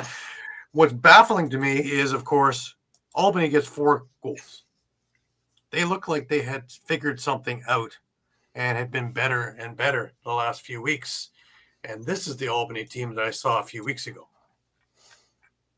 I'm a little bit at a loss on this one as well. When you look at it and go, that's first half. Where did we go? I wish Caden was here with us, because I'd like to hear his explanation on this one. The first quarter was 2-1, and it looked like they're just playing a solid defensive game. Ty Kurt's got a goal late in the period. And, they were pretty much matching it blow for blow in this game. Second quarter, Albany's offense stops, but their defense is still holding strong. Ball and Clarence gets goals, and it's 4-1 at the half. Still looking like, yep, this is still a very attainable game. They come out on fire. They get a quick goal. It's 4-2. They have a lot of energy, and then Crowley shuts them up. 4 minutes into the period, and it's 5-2. But again, the defense doesn't stop. They are still playing good defense. Their offense, they took a bus and they went down to watch the Buffalo game the next night, and they just wanted to be in line to get a good seat. Because I just can't figure where it all went. Dyson Williams gets a goal, 5-3. We still have a game because the defense has been so strong. Enter the fourth quarter. Cream rises to the top when it counts, correct? Yep. Albany has no cream in their coffee. Vancouver rhymes off 5 goals, holds Albany to 1. Now, everybody's in the lineup, Mike. Williams is in the lineup. Simmons is in the lineup. Everybody's in the lineup. How do you put your finger on this one? I wish I had an answer for that, and I'm if sure. You did, we'd be talking to you in one of your offices. Yeah. I'm sure Glenn Clark is looking for that same answer. So, just in Vancouver's favor, all the guys that are supposed to score are scoring. It's not a one-man. Yes, Keegan Ball is having a great season, but Lowen's scoring. Charlon Beatties is scoring and assisting. Bowering is in there now. Crowley we've talked about. Clarence we've talked about. The guys who were supposed to be doing the scoring. And Dylan McIntosh, what a great pickup that's been. Yeah. He's been on fire since he came there. And just looks like he belongs. Looks like he's been there for 5 years. Just fits right in with the Malowski offensive idea and ideal. And the Bob McMahon idea. It just, you get guys who we were talking about that with the Privateers, guys who just fit, guys who just belong in that system and scenario. And he just comes across as a guy that's just, on page with that. You don't have to get him to, make that adjustment. That's big. You don't get that every day. You don't get that out of 100 draft picks. If you get that 2 or 3 times, call it a good draft. And here, diamond in the rough, in my eyes. And just another tool in the toolbox for Malowski, McMahon, Rob Williams, and the rest of the Vancouver Warriors, who, in my eyes, might be the second hottest team in the league. And we'll get to that in a minute. What do you think, Mike? I don't disagree with you. they're definitely on a roll right now. What more can be said about about the acquisition of Del Bianco at the trade deadline and what he's brought to the team? He's 4-0. He's roughly averaging, 35 to 40 saves a game. He is in on the offense in every game, and when he's not, he's in on the defense of every game. He had two assists. He's a 2 sixth assists last defenseman, and night, he's so. heavy into the transition game, and the things that Vancouver were lacking. Let alone all the energy he brings, because he's all over his own zone, digging out loose balls. He's got more loose balls than half the guys on the floor. And he's not afraid to use his body, though he's not the biggest guy on the floor. To me, that's your guy. There's a reason why Calgary won the championship in 2019 was because of the play of Del Bianco, and he completely threw Buffalo for a loop there. Well, he's done that here since he's come in 4 solid games. Next week they got Toronto, so I'm going to go out on a limb and say 5 games. I don't have that much faith. Sorry. And I'll put my exclamation point in 15 minutes from now. Because I'm still going. And then they finish at home against Philly. So yeah. So I'm sorry, Pat, but I think that the nude cartwheels and jumping jacks are going to be saving for another day. Maybe you can do it next winter. But God, we might have saved some people. But yeah, I don't see this team losing going into the playoffs. They just are that, and that could be enough. That could be enough if the right teams lose to get them a home playoff game. Which let's face it. Next to Halifax getting a home playoff game, I mean, talk about huge for those franchises and huge for the league as far as attendance is concerned. Oh, definitely. Alrighty. Let's move on from that debacle, because really there's I'd like to spend time talking about Albany, but they didn't bother to come. So when they play a full game, I'll talk a little more about them. But we'll see. They have another opportunity against San Diego next week. Yeah, and that's a home and home, and that will dictate. There's definitely implications there. Yeah, so that will totally dictate San Diego's fate, because San Diego wasn't friendly to themselves this weekend, but we'll get to that in a few minutes. The next one, I was at this game, and the one thing I'm noticing is Blue Cross Arena is getting fuller and fuller and louder and louder. And the fans are making noise, and the fans are getting involved, and everything is happening, and it's a party zone again. And there's all kinds of things happening, and I love the energy. I do. I really love the energy. I love going into Rochester, and I love spending time with our friends there and the team. And, I had a chance to talk with Tyler Miles. We go back a little ways, and to talk with a couple of other guys in there as well. It was nice to see Jeff Teat again, too. We reminisced over a couple of old photos and things like that, which was kind of funny. But Connor Fields shines with 3 goals, 6 assists as the Nighthawks win their 6th straight. Teat scores 2 in the loss. What this picture doesn't say is that Jeff Teat only had 4 shots on net. Let's not only stop him from scoring, let's stop him from shooting. Definitely, I'd say that the plan is correct in this one. But not only that, they stopped everybody. And whenever they got anything through, Ryland Hartley was amazing. And he was on his game. He reminds me of Del Bianco when he's on his game. He's everywhere. And he's going to make saves where even the defense goes, how do you stop that? And energetic. Even pregame, you could see it. Yeah. And, you got Mike Sisselberger going up and down the halls going, why not us? Why not us? Why not us? Why not us? And just taking that kind of mentality into the game.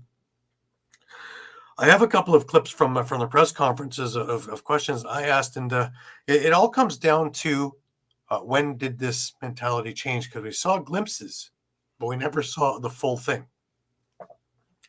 I thank them very much for making me not a liar, because I picked them, I think, number 3 in the list, so I could still be correct on that one.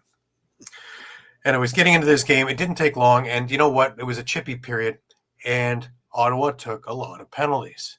In fact, Ottawa took 5 penalties in the first half.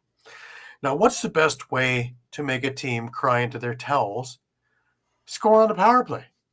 Well, what did Rochester do? Well, they got 4 power play goals in the first half. That pretty much set the tone. Where the other way around, Rochester was taking penalties too. Ottawa got 1. And it didn't happen until the third quarter when they got their, they got 2 overall, 3 overall. But their first one didn't happen until the third quarter. So, all those penalty calls, and Rochester's able to kill them off. Talk about getting energy as you get along. The Connor Field story, though. He had the first 2 goals for Rochester. Riley O'Connor split those up with a goal. Beautiful goal, too. It showed you weren't going to beat Hartley if you weren't finesseful. Ryan Smith, he adds part of his big night because he had a few goals in this game as well. Again, on the power play. The first 3 Rochester goals were all power play goals. You going to win a game like this? Thomas McConvey with just an absolute howitzer. And it was 4-1 after 1. Ryan Smith gets his second tonight to open up the second quarter, 6 minutes in. Jeff Teat then had one that just had us all going, what the? He stopped on a dime, lost his check, and then fired into the far corner. It just you look at it and go, there's no way you can plan this. And, that was one of his 4 shots on net. Connor Fields with yet another goal. That's already 3 in the first half.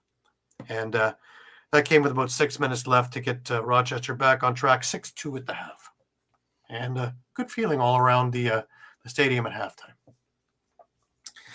Larson Sundown quiets everybody down. Not 2 minutes into the third quarter on the power play. Again, just finishing off just an absolute pinpoint perfect pass from Riley O'Connor.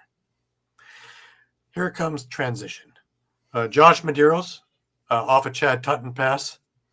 Kyle Waters diving across the net off a Lanchbury pass. Ryan Smith with his second of the night. Again, off a Lanchbury pass. Then Jeff Teat ends the quarter from in front of the net. Why the defense had a breakdown, I don't know. There was only 16 seconds left in the quarter. They just had a momentary, who's got him? Who's got him? Nobody's got him. Fourth quarter comes around. Riley O'Connor adds, and it looks like maybe Ottawa gets on there a little bit of a run. That brings the game within 4 with 13 minutes to go. Great way to stop this. Kyle Waters with another dive across the crease at the 4-minute mark. And it's 10-5, Rochester pretty much in hand. Ryan Smith with his third of the night on the power play. Lanchbury adds one about a minute later, making it 12-5. Connor Kiernan got one on the power play with a couple of minutes left, but this thing was all she wrote at that point. A couple of points to take away from. The defense, stifling for Rochester. The offense, look out. Everybody is on the same page. There's not a whole lot of chatter going on. Everybody knows where everybody is, and everybody is doing their point. One of the things I brought up with Dan Coates is it's not so much next man up mentality, it's next line up mentality, because guys are soaking shots left, right, and center.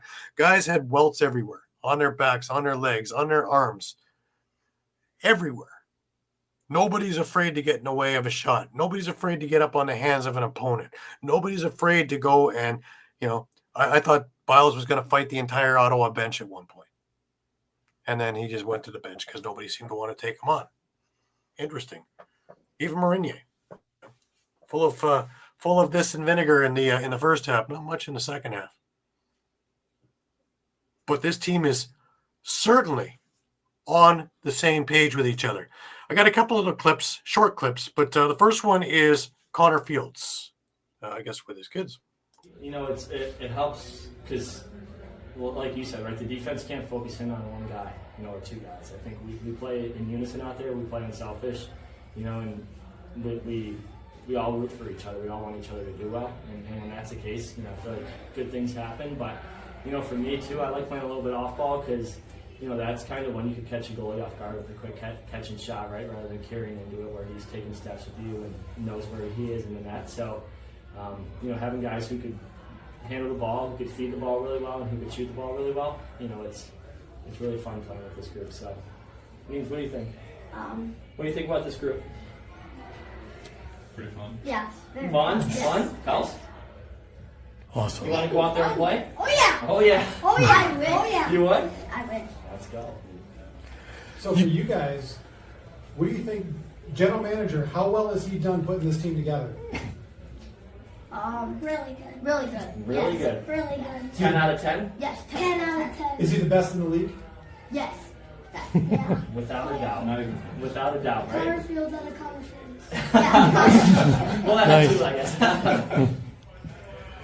You guys have been focused dead on over the last 6 games. At the beginning of the year, you showed glimpses of it. What changed that got everybody focused and on that same page? Because you guys have been unbeatable the last 6 games. Yeah, I think it's, you know, it's just like I said, it's all came together with the with how the coaching staff visioned it, I think, and like I said, still think there's a lot of room for growth too. You know, so we can be playing better too. Hopefully, we are coming into this playoff stretch here, but you know, I think a big turning point for us was, you know, we kind of went on, you know, a little bit of a losing streak, and we're kind of playing for our lives at one point with our record. And you know, the coaching staff sat us down at practice, and you know, basically, kind of just told us we have to be better. And you know, it kind of opened our eyes. We saw the film, and the tape doesn't lie, right? If you're not getting through the middle, if you're not, you know, hustling on and off the floor, and you know, we weren't. We really weren't. And you know, it was definitely, you know, tough to watch that. And then, you know, it was a wake-up call, though. And I think, you know, the coaching staff would say the same. I think we answered their, you know, kind of talk and their call. And you know, now we're just trying to play that game. We see we could be successful when we play that way, and you know, we're sticking to it. You make some very good points, and everything is true to form from what we're watching. I then had a chance to talk with Dan Coates, and he had a couple of interesting points also. And again, we're talking about the unselfishness. I think the word is unselfish for your defense. Guys are soaking up a lot of shots. Guys are doing anything and everything they can, not missing a whole lot of assignments either. Am I hitting the nail on the head with that? Yeah, you know, adding guys like Ian Lord into the back end, and you know, Josh McDarrell, Byler. These guys are just willing to put their body on the line. It's you see one guy do it, and the next guy's like, okay, it's my turn, and you feed off that, and it's just momentum. And you know, 5 guys do it on the floor, and then it's the next 5. All right, it's our turn to do that. So this is something that we've been building for, right? Like, we go for those stretches, and we just knew we believed in this group. We didn't make a ton of changes, and guys can kind of come in on the lineup. We feel confident with anybody, but yeah, I think you hit it. Guys willing to pay the price. I mean, you just brought it up a little bit there, but Jake Vecino obviously has to come in for Reeser in this one today. Just what is it losing Reeser this late in the season, but also just how did he play in that spot? Yeah, it's tough to replace a Ryland Reese, right? He's so steady. Obviously, his leadership, and you just know what you're going to get with them game in and game out. But we have all confidence in Jake Vecino. Like, he is a all-world athlete. Just to kind of, you got to let kind of him go. Like, he's kind of take the reins off and let Jake Vecino be Jake Vecino. And we just kind of adjust from that. And he did a great job tonight. Obviously not playing for a couple of weeks. You know, it was probably hot barn in there and he's probably a little gassed, but super proud of him. I love Jake. Got to coach him for a bit, and just doing what he's doing right now, it's awesome. Absolutely. And next man up mentality again. Jake Vecino played a great game. Fit right in. And the full press conference is up on our YouTube page, all across all the time. Mike Hazen spoke for a few minutes about the mentality of the team. Also had Ryan Hartley talking about his dogs, and everybody in front. But boy, oh boy, you want a kid who's pumped up. Holy, he's right amped about what's going on and should be. This team is on the upswing. They have clinched a playoff spot. They're looking at a home thing, because haven't seen a home playoff game in Rochester in quite some time, and people are clamoring. And again, the crowds are coming back. And before the games, there are people in the bars and people are in the downtown. This is something you haven't seen in the last little while. The excitement is back. And I love it. I absolutely, I enjoyed before. I enjoyed the old Nighthawk legacy, but the new Nighthawk legacy that they're building their own thing now. And, really, Dan Carey's got to be commended, and he was, of course, the one who asked the question. And you got to love, what he's done there. And he's been patient, stayed the course, found the pieces, and stayed with the pieces and done the right add-ons. And we talked about it before the season started. Did he address the situations? I'd say so. The defenses looked stellar. The transition game looks good. And Josh Materials adds so much to this. And, can you imagine if Rylan Reese was healthy? And how much more stable everything is too? But, the injuries happened earlier in the season with the rest of the team. Hopefully they can stay away from that bug now. And if they do and they go in healthy, I would almost, salivate to a Vancouver-Rochester final. Boy, oh boy, would that be something different from what we've seen over the last number of years. This be one where your neck could be sore by the end of the game because it'd just be up, down. Yeah.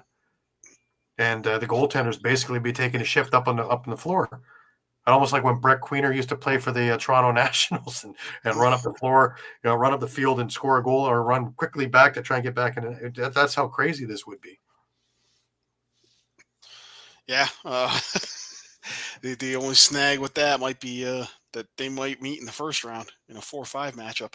Yeah, I know. I can dream, though. I can dream. Yep. I have a dream. All right. Let's get ourselves over to Colorado and Buffalo. And, Byrne, 2 goals, 8 assists. Smith, 2 goals, 5 assists. Lead balanced attack as Bandits win. Clinch home playoff game. Lean has 3 goals, 3 assists in the loss. What it doesn't say is, we talked about Matt Vincent, 300 games. Matt Vincent, 16,000 minutes. Matt Vincent, 2 billion saves. But does he score? Yes, he does. He got a goal in this game, too. Well, that's it for that. Now he's in the likes of Nick Rose. Who said that? Unbelievable, eh? Just the one thing that we never talk about with Matt Vince is, can he score? Well, no. Yep, he can. Nice shot, too. Right down the wickets, man. Yeah. Yep. Perfectly placed. Absolutely. Well, like I said, I was in Rochester last night, but rewatching this thing, Buffalo came out on a mission. After a couple of losses, they wanted to make sure that it wasn't a three-peat, so to speak. And who's the best people to get that to happen? Well, Smith, Buchanan, and Byrne. Bing, bang, bong. And 3-0 coming near the end of the first quarter.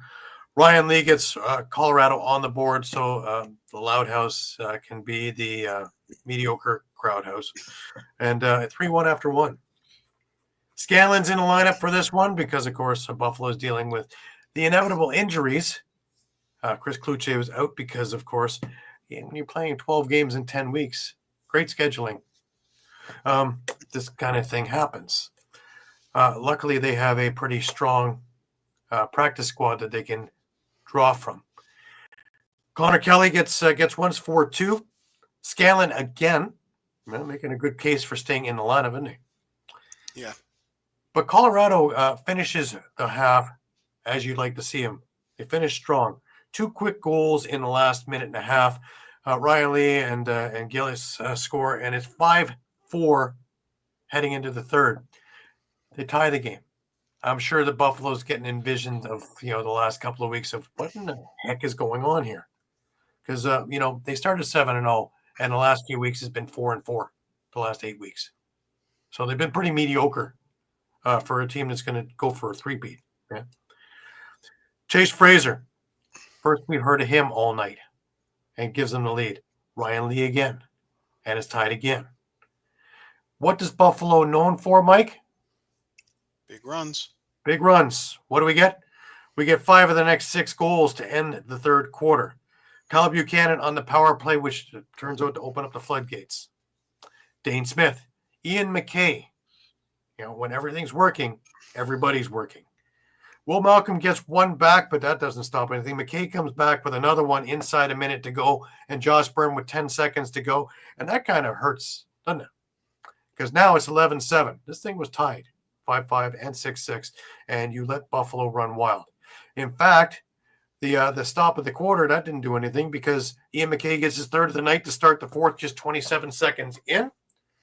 Dylan Robinson of the cross-check to the head fame last week, he gets one. I adjust there because Dylan Robinson's a hell of a player. Had a momentary gaffe last week. But it's 13-7 for Buffalo. Connor Kelly gets one back. But as Buffalo is apt to do when they're having these runs, they don't allow you to get on one. So Kyle Buchanan stops that in its tracks. Malcolm gets a couple of goals, but at this point, we're talking about 14-8. Now it's 14-10, and time is not on their side. Buffalo's defense steps up big. If anybody doubts what they have in Buffalo, just take a look at the last 7 minutes or so, and you'll see that they stopped Colorado dead in their tracks, and they just couldn't get going. Reminded me a bit of the finals when Buffalo won their first championship, where they just stopped Colorado dead. Guys like Paul Dawson, not afraid to soak up shots, not afraid to get in lane.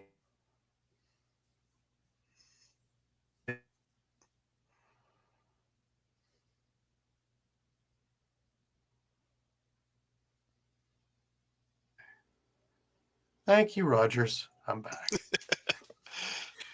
Every time that I have a good one on Thursday or Friday, they come back on a Sunday and go, and here we are. And sorry, my apologies for the internet. Somebody on the third floor must have actually turned on the TV or something. I don't know. But to get back to my point, Zach Belter, on the score sheet doesn't say much, but guys like Kyle Matisse, doing what they have to do. Justin Martin doing what they had to do. Nick Reese doing what they had to do. And that defense stood tall. And then the icing on the cake, of course, is Matt Vince, with under a minute to go, fires a beautiful shot down the floor, and we have a goal. 15-10 is your final. Connor Farrell having another big night, but Tim Edwards also having a big night. He won the faceoff battle, 16-13. Yep. But something that I noticed with Farrell is bigger moments, and he's there. And he may lose 2/3 of them, but the big moments, Farrell is usually there for it. And down the stretch, that's exactly what's what. Power play really wasn't an issue. Buffalo, who are notorious for taking penalties, took no penalties in this game. Says something. Discipline. They can do it. They can play with their emotions tucked away and let their cerebral play take over. Proof is in the pudding. No penalties in this game. Colorado took 3 and Buffalo made them pay. Even though it was only once, that was the floodgate. That was the beginning of the run. What do you think, Mike? Yeah, I mean, certainly that's one of the things we've been talking about the last couple of weeks is the lack of discipline on the part of cost them in Buffalo both games, right? during this recent skid. So, looking a lot more like the Buffalo from the first 7 games of the season. Yeah. Add to that, the level of discipline shown in this game, and they're going to be tough to beat come playoff time. If they can play with discipline, oh boy. Now we got 3 in that mix of my turnarounds, right? Right. It gets more and more interesting because there's a number of teams that when they put it together, they're just scary. And let's move on to another scary team. Halifax. We didn't even think they would be part of this, and they clinched in this game. Stotts drops 4 goals, 2 assists, in front of, as the privateers were talking about, 10,798 at the Nest. That's a must-see ticket now. Awesome. McIntosh nets a hat trick in the loss, but this was San Diego's big chance to pick up and really to set themselves up for playoffs. And Halifax, they were to fly in the ointment. What do you think? Yeah, really turning it on after that first quarter. I believe they were down 5-2 at the end of 1. Halifax. Yeah, it was 5-3 at the end of 1. Yeah, 5-3. But it was a late goal. For most of it, it was 5-2. It was a power play goal from Stotts that turned the tide, actually, because he scored the first one in the second quarter as well, and it was 5-4. All of a sudden, it's a different game. And like Buffalo, San Diego got a power play goal from Westberg with 6-4. Boom, they get on a run. And Robinson, pair from Theed, Hogarth, and all of a sudden it's 8-6 for Halifax, and the tide has changed, and your 7th man is partying it up, and it's loud, and it's difficult for San Diego to get moving again. And my pick'ems, I believe I mentioned, if there's a lot of movement and transition, this is going to create a problem for San Diego. There's a lot of movement, a lot of transition. This created a problem for San Diego. Yeah. Courier gets a goal, brings it within 1, and Stotts again. 9-7 at the half. Then we wind up in those defensive quarter that I didn't expect. And, 2 goals in the third quarter. Cody Jamieson early on with a power play goal. Ben McIntosh answers for San Diego, but midway through, and we now head to the fourth with a 2-goal lead for Halifax. Underwhelming for San Diego when there's this much on the line. Now, a little bit can be going towards the Halifax D and all the hoopla. But for a team that is this savvy with veterans and knows what they need to do, this was an underwhelming quarter when the chips were down. And that's what's concerning to me.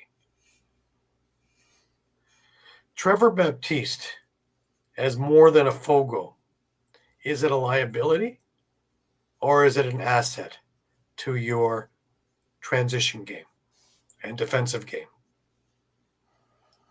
Because if you're going to use him as such, I think as in field, you're going to need to map it out and blueprint it for him where he needs to be and what he needs to do. I don't think that he's yet the free thinker, and he's been off a long time this year to get back into the swing, where sometimes I think he's missing assignments, which cost them. What do you think, Mike?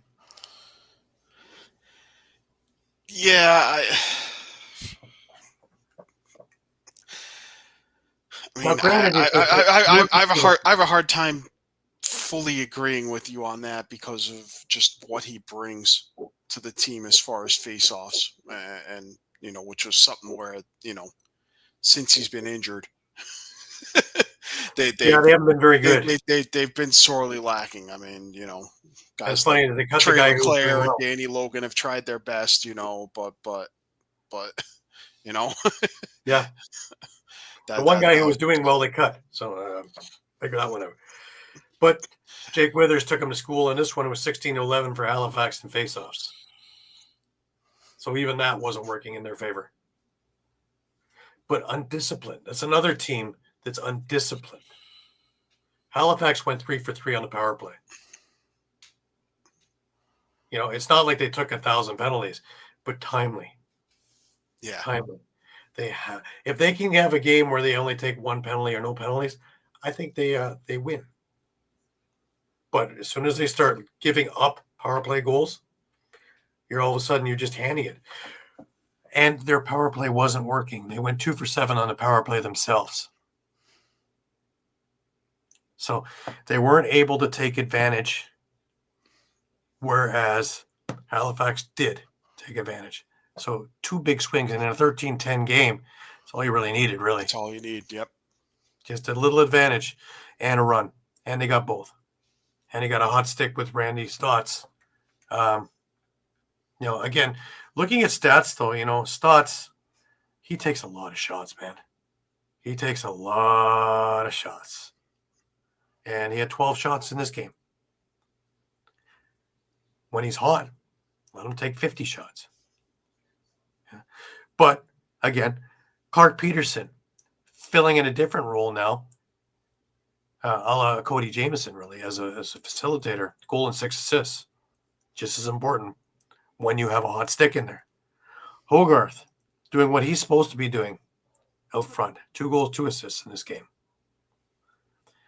Cody, goal and 2 assists.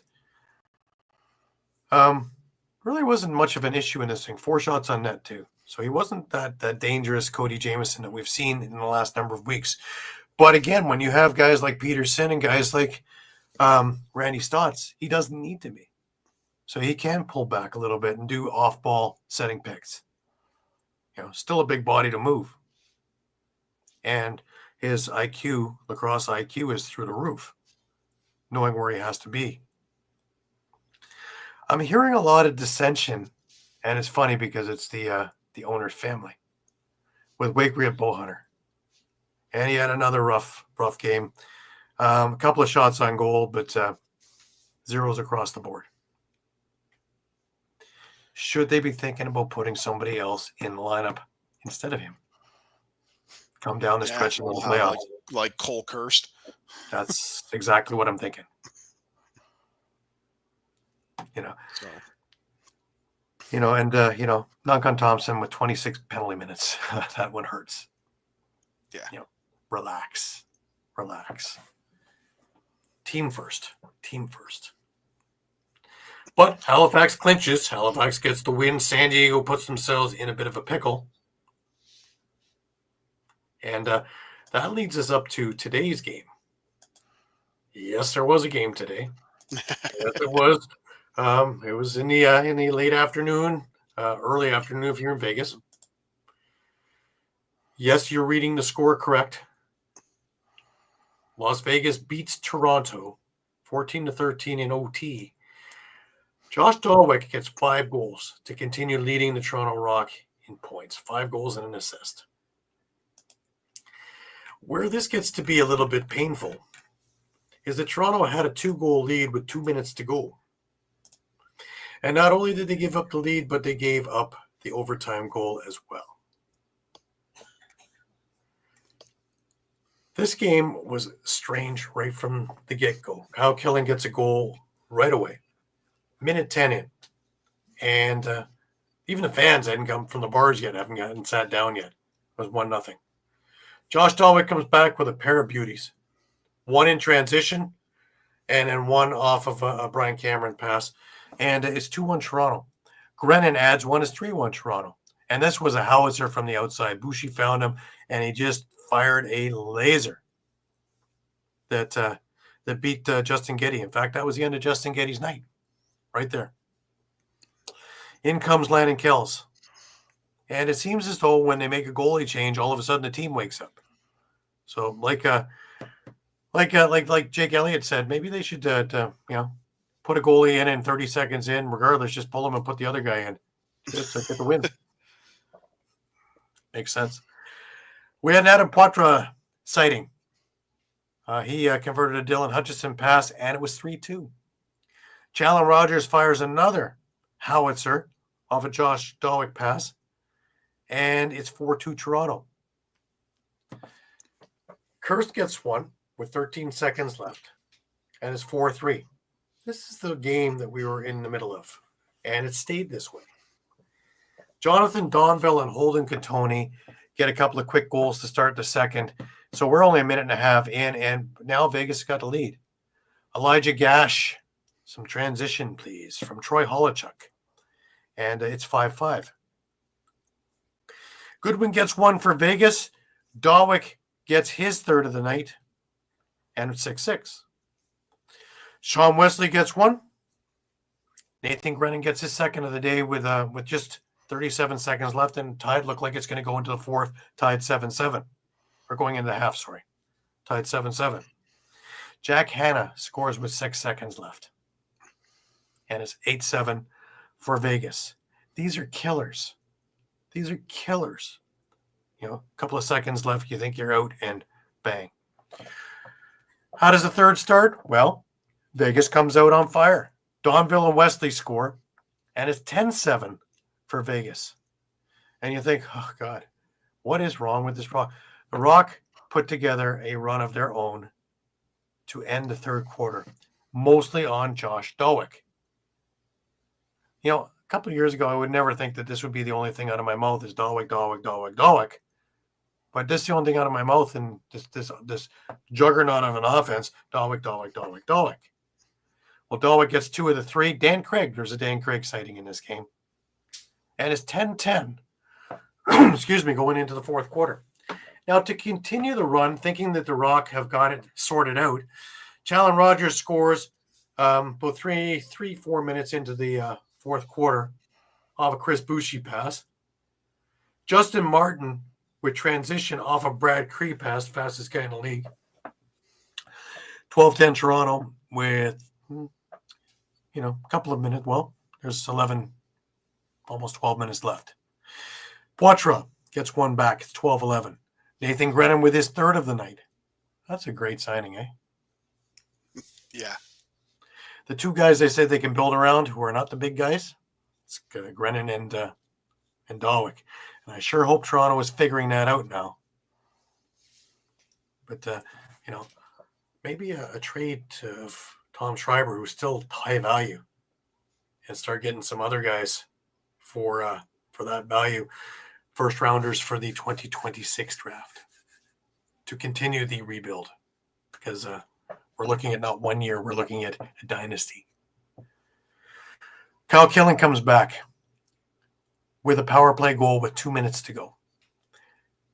Webster comes back with 1:11 left. We're tied. We go to overtime. Who do you want to put the ball? Who stick? My money would go on Jack Hanna if I'm Vegas. Yeah. Their money is Jack Hanna, and Donville finds him. And a minute 16 into overtime, we're looking at the review, and we're calling it a good goal. What happened to the Toronto defense? Because a number of times I watched, and again, remember a number of weeks ago I told them if you want to buy it, you want to watch the game, buy a ticket. There was a number of times where they were standing around, not getting out on guys' hands, not blocking lanes, allowing these guys to maneuver around. This is deadly. This is Vegas. This is one you had in a win column. This is one you should have had in a win column because you're ahead with 2 minutes to go. Now, in a sense, I'm happy because, Toronto's working on keeping their picks in the top 3. And they really shouldn't be doing anything. But if Vegas lost this game, they were assured of last place. And that number 1 pick was assured. Now, do I think that somebody else will do that work for Toronto? Yeah, I am. I'm pretty sure. But, I'd like to have certain things as, in this world of uncertainty, I'd like to have a few certain things. First pick overall, second pick overall, third pick overall. I'm still pretty sure that I can see that. But this was there. Now, Toronto plays Vancouver on Friday. Do you know what night it is, Mike? Yes, it's Captain's Hat night, because all of us need a boat captain hat. Way to go, marketing team. I'm sure I'm going to see a lot of those around the city marketing your product. I really don't understand it. Even when you gave us scarves, I can at least wear one. I can put on my Rock City scarf. Put it with my my Rock City toque.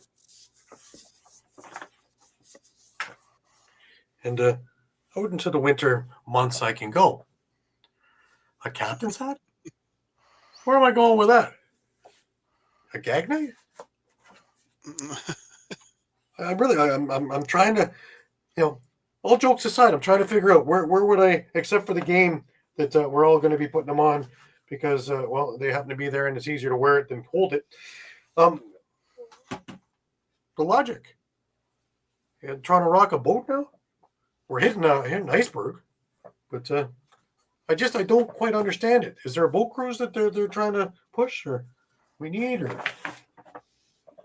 is there a port in Hamilton that I don't know about, or I'm not really sure about this one. I'm just thinking as someone who does marketing here and there, and like to get a brand out there, like all across all the time, DM us for your merch. But I'm trying to figure out in the marketing ploy, you want to get something that everybody puts on that people can talk about your team. Go, oh, there's professional lacrosse. How do I get a ticket? Where do I go? I'm not. Maybe I'm down by Harborfront. I'll see a few captain's hats that say Rock on it. I'm honestly, if I did see one, I would stop in my tracks and go, hey. But, it doesn't have to be much. I still have the Rock frames. I have pictures in them. I thought they were a great gift. The Rock notepad I have over here. Whatever the idea is, make it make sense. I still have my Rock notepad that I still, take note from years ago. It's amongst some of the other things. But those were useful gifts, and it didn't cost a lot. I'm not looking for the team to spend a lot of money on something that I can buy, that they can make money on me buying in the gimmick store. But something of, the ordinary Joe is going to wear around the city proudly. And people will ask questions and generate interest. The captain's hat? Maybe I'm missing the boat on this. Sorry about the pun. But anyways, the yacht known as the Vancouver Warriors will be coming into town, full steam ahead. And if it's anything like the last meeting, ships ahoy. It's going to be an interesting evening. Yep. And then Toronto, of course, the following week has a doubleheader. They have Halifax, another hot team, followed by Rochester. In Rochester, another hot team. I will be at all of those games. And throw in the Banditland game as well this weekend. I should be at that one as well, barring anything crazy happening, to watch Halifax and Buffalo. Should be an exciting night there. Buffalo's clinched a home game. Halifax has clinched the playoffs. Halifax could clinch a home playoff game. Isn't that something? Yeah, that would be huge. But Buffalo, will be rocking with 19,000 screaming maniacs out there counting and spelling and doing all the wonderful things that make Banditland so special. And again, when I look at Rochester and I look at Buffalo, and they're just such first-class organizations, and it's no wonder their teams are winning. They do a lot of stuff for the players. They do a lot of stuff for the fans. They do a lot of stuff for the crowd. You know what it was in Rochester yesterday, Mike? It was hat night. I had a really nice embroidered Rochester Nighthawks hat, not the ones that are behind me, but it was something different that you wear as an alternate cap. I should have put it in here, and I would be able to show it. It was very tasteful. One that I would wear around because it's just a good, solid cap that's different than just wearing the team logo. It's something that will generate interest. People will talk. And in a team that's in the upswing and getting their fan base back, this is what you need. I also took a look at one of the, it was the Indigenous / superhero night. First time I seen that done. And you know what? I couldn't take my eyes off the jersey because it had the Indigenous thing to it, as well as having some of the Marvel stuff on there. I thought it was a great idea. 2 birds, 1 stone. Tasteful jersey. Not some of these god-awful Marvel jerseys that I've just looked at and gone, please don't adjust your set, but I need sunglasses to wear to watch. Or very blasé. But, there's been a lot of jerseys over the years and a lot of things in there, and I got to see a number of different styles, old and new. Really, really enjoyed my time there last night. Got in late, though. Oh, boy. Coming back the same night. It was 2:30 in the morning when I got back. Jeez. Borders are empty. Borders are empty. That's no joke. I went there last week to Buffalo. There were 3 cars at the border both ways. There were no cars on the way back. This time around, there was 6 cars on the way out. And I think there was 1 lane to come back. I think there was 3 cars. I had waited exactly no minutes to go through. That's scary. Yeah. One of the busiest borders in the world. And, interesting times we live in. Anyways, so Vegas beats Toronto 14-13 in OT. And that's the week that was. Is there a certain horror you'd like to show after?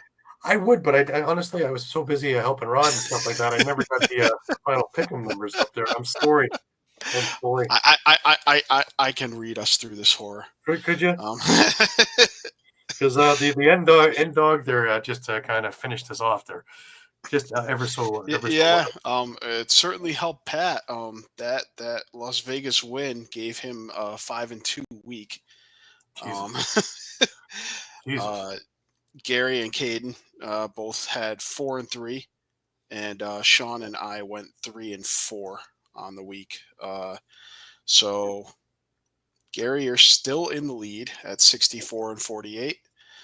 Pat is now just 1 game behind you at 63-49. Shawn 2 games behind him at 61-51. And then Caden is 59-53, and I remain under 500 at 55-57. How well this is going to? Pat's going to win the pick'ems this year. How does that sit? It's quite possible. So it's very possible, actually, at this stage. So 14 games left. Interesting.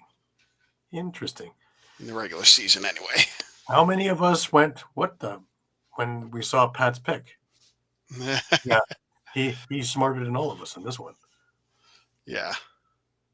But anyways, upcoming this week, we mentioned already Vancouver coming into Toronto for the Battle of the Boats.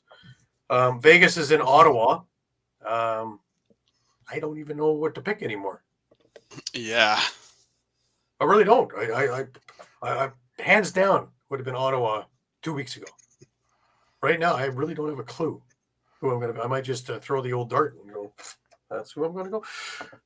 Strange from the Ottawa team that I watched last night and from the Vegas team that I watched today. I'm at a little bit of a loss. San Diego, Albany. I am also at a little bit of a loss because if Albany plays, San Diego could be in trouble. If Albany puts an effort like they did in this last game against Vancouver, San Diego goes away in a walk. Very, very strange. Georgia, Philadelphia. This one is going to be the must-see game of the week because it's probably going to be the roughest game of the week. Halifax Buffalo.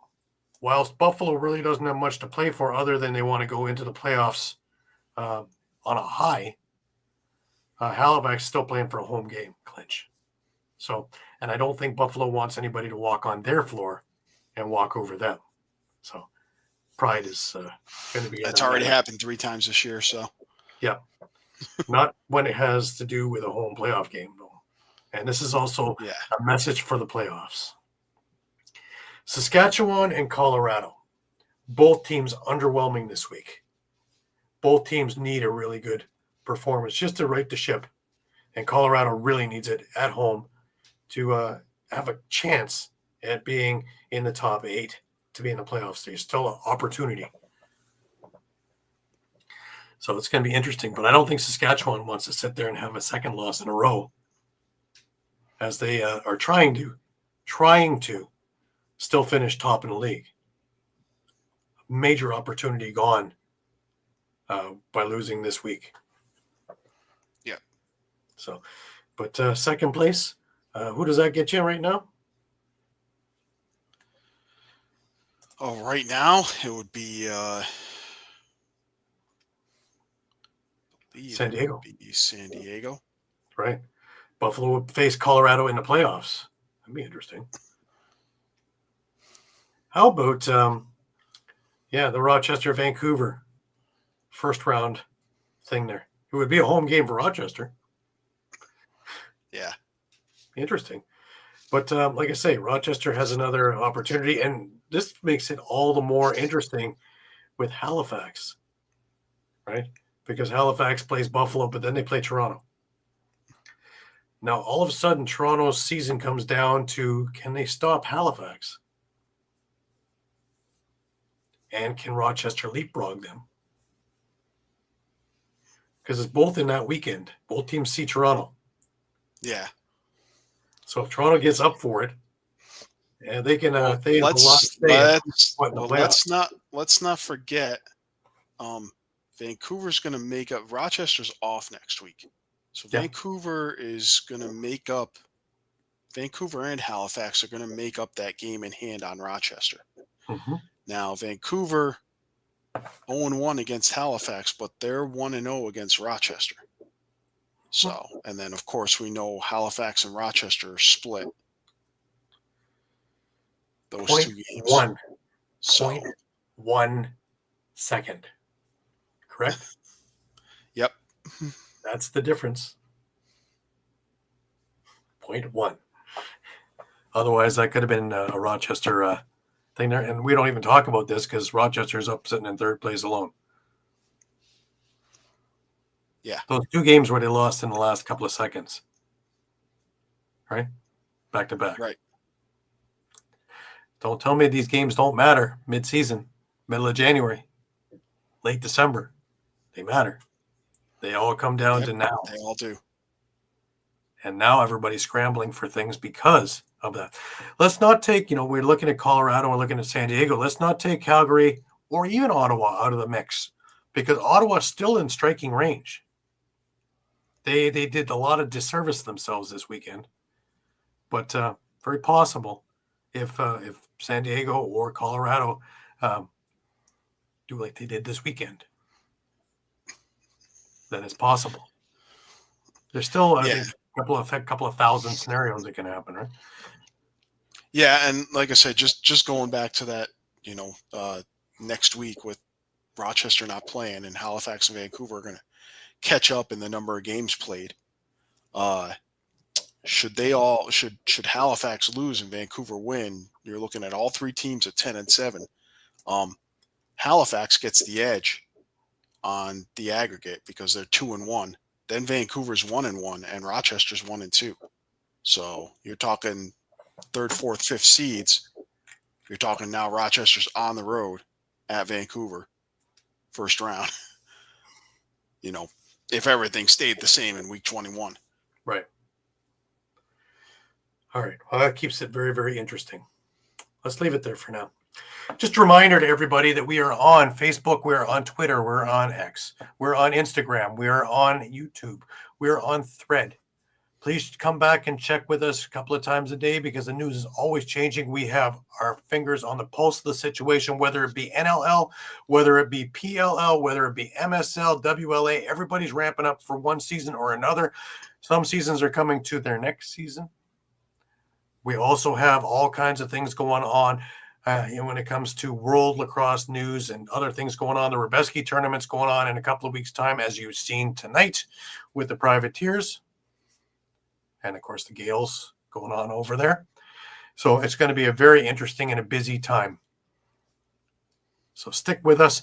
It is our privilege to get you all the information as quickly as we can, up to the minute, and accurate. Big thing there, accuracy. All right. Last words, Mike. I think my caption kind of says it all. Yeah, everybody stays alive. We're coming down to the last week of regular season play, and in a 14-team league, only one team has been eliminated from playoff contention.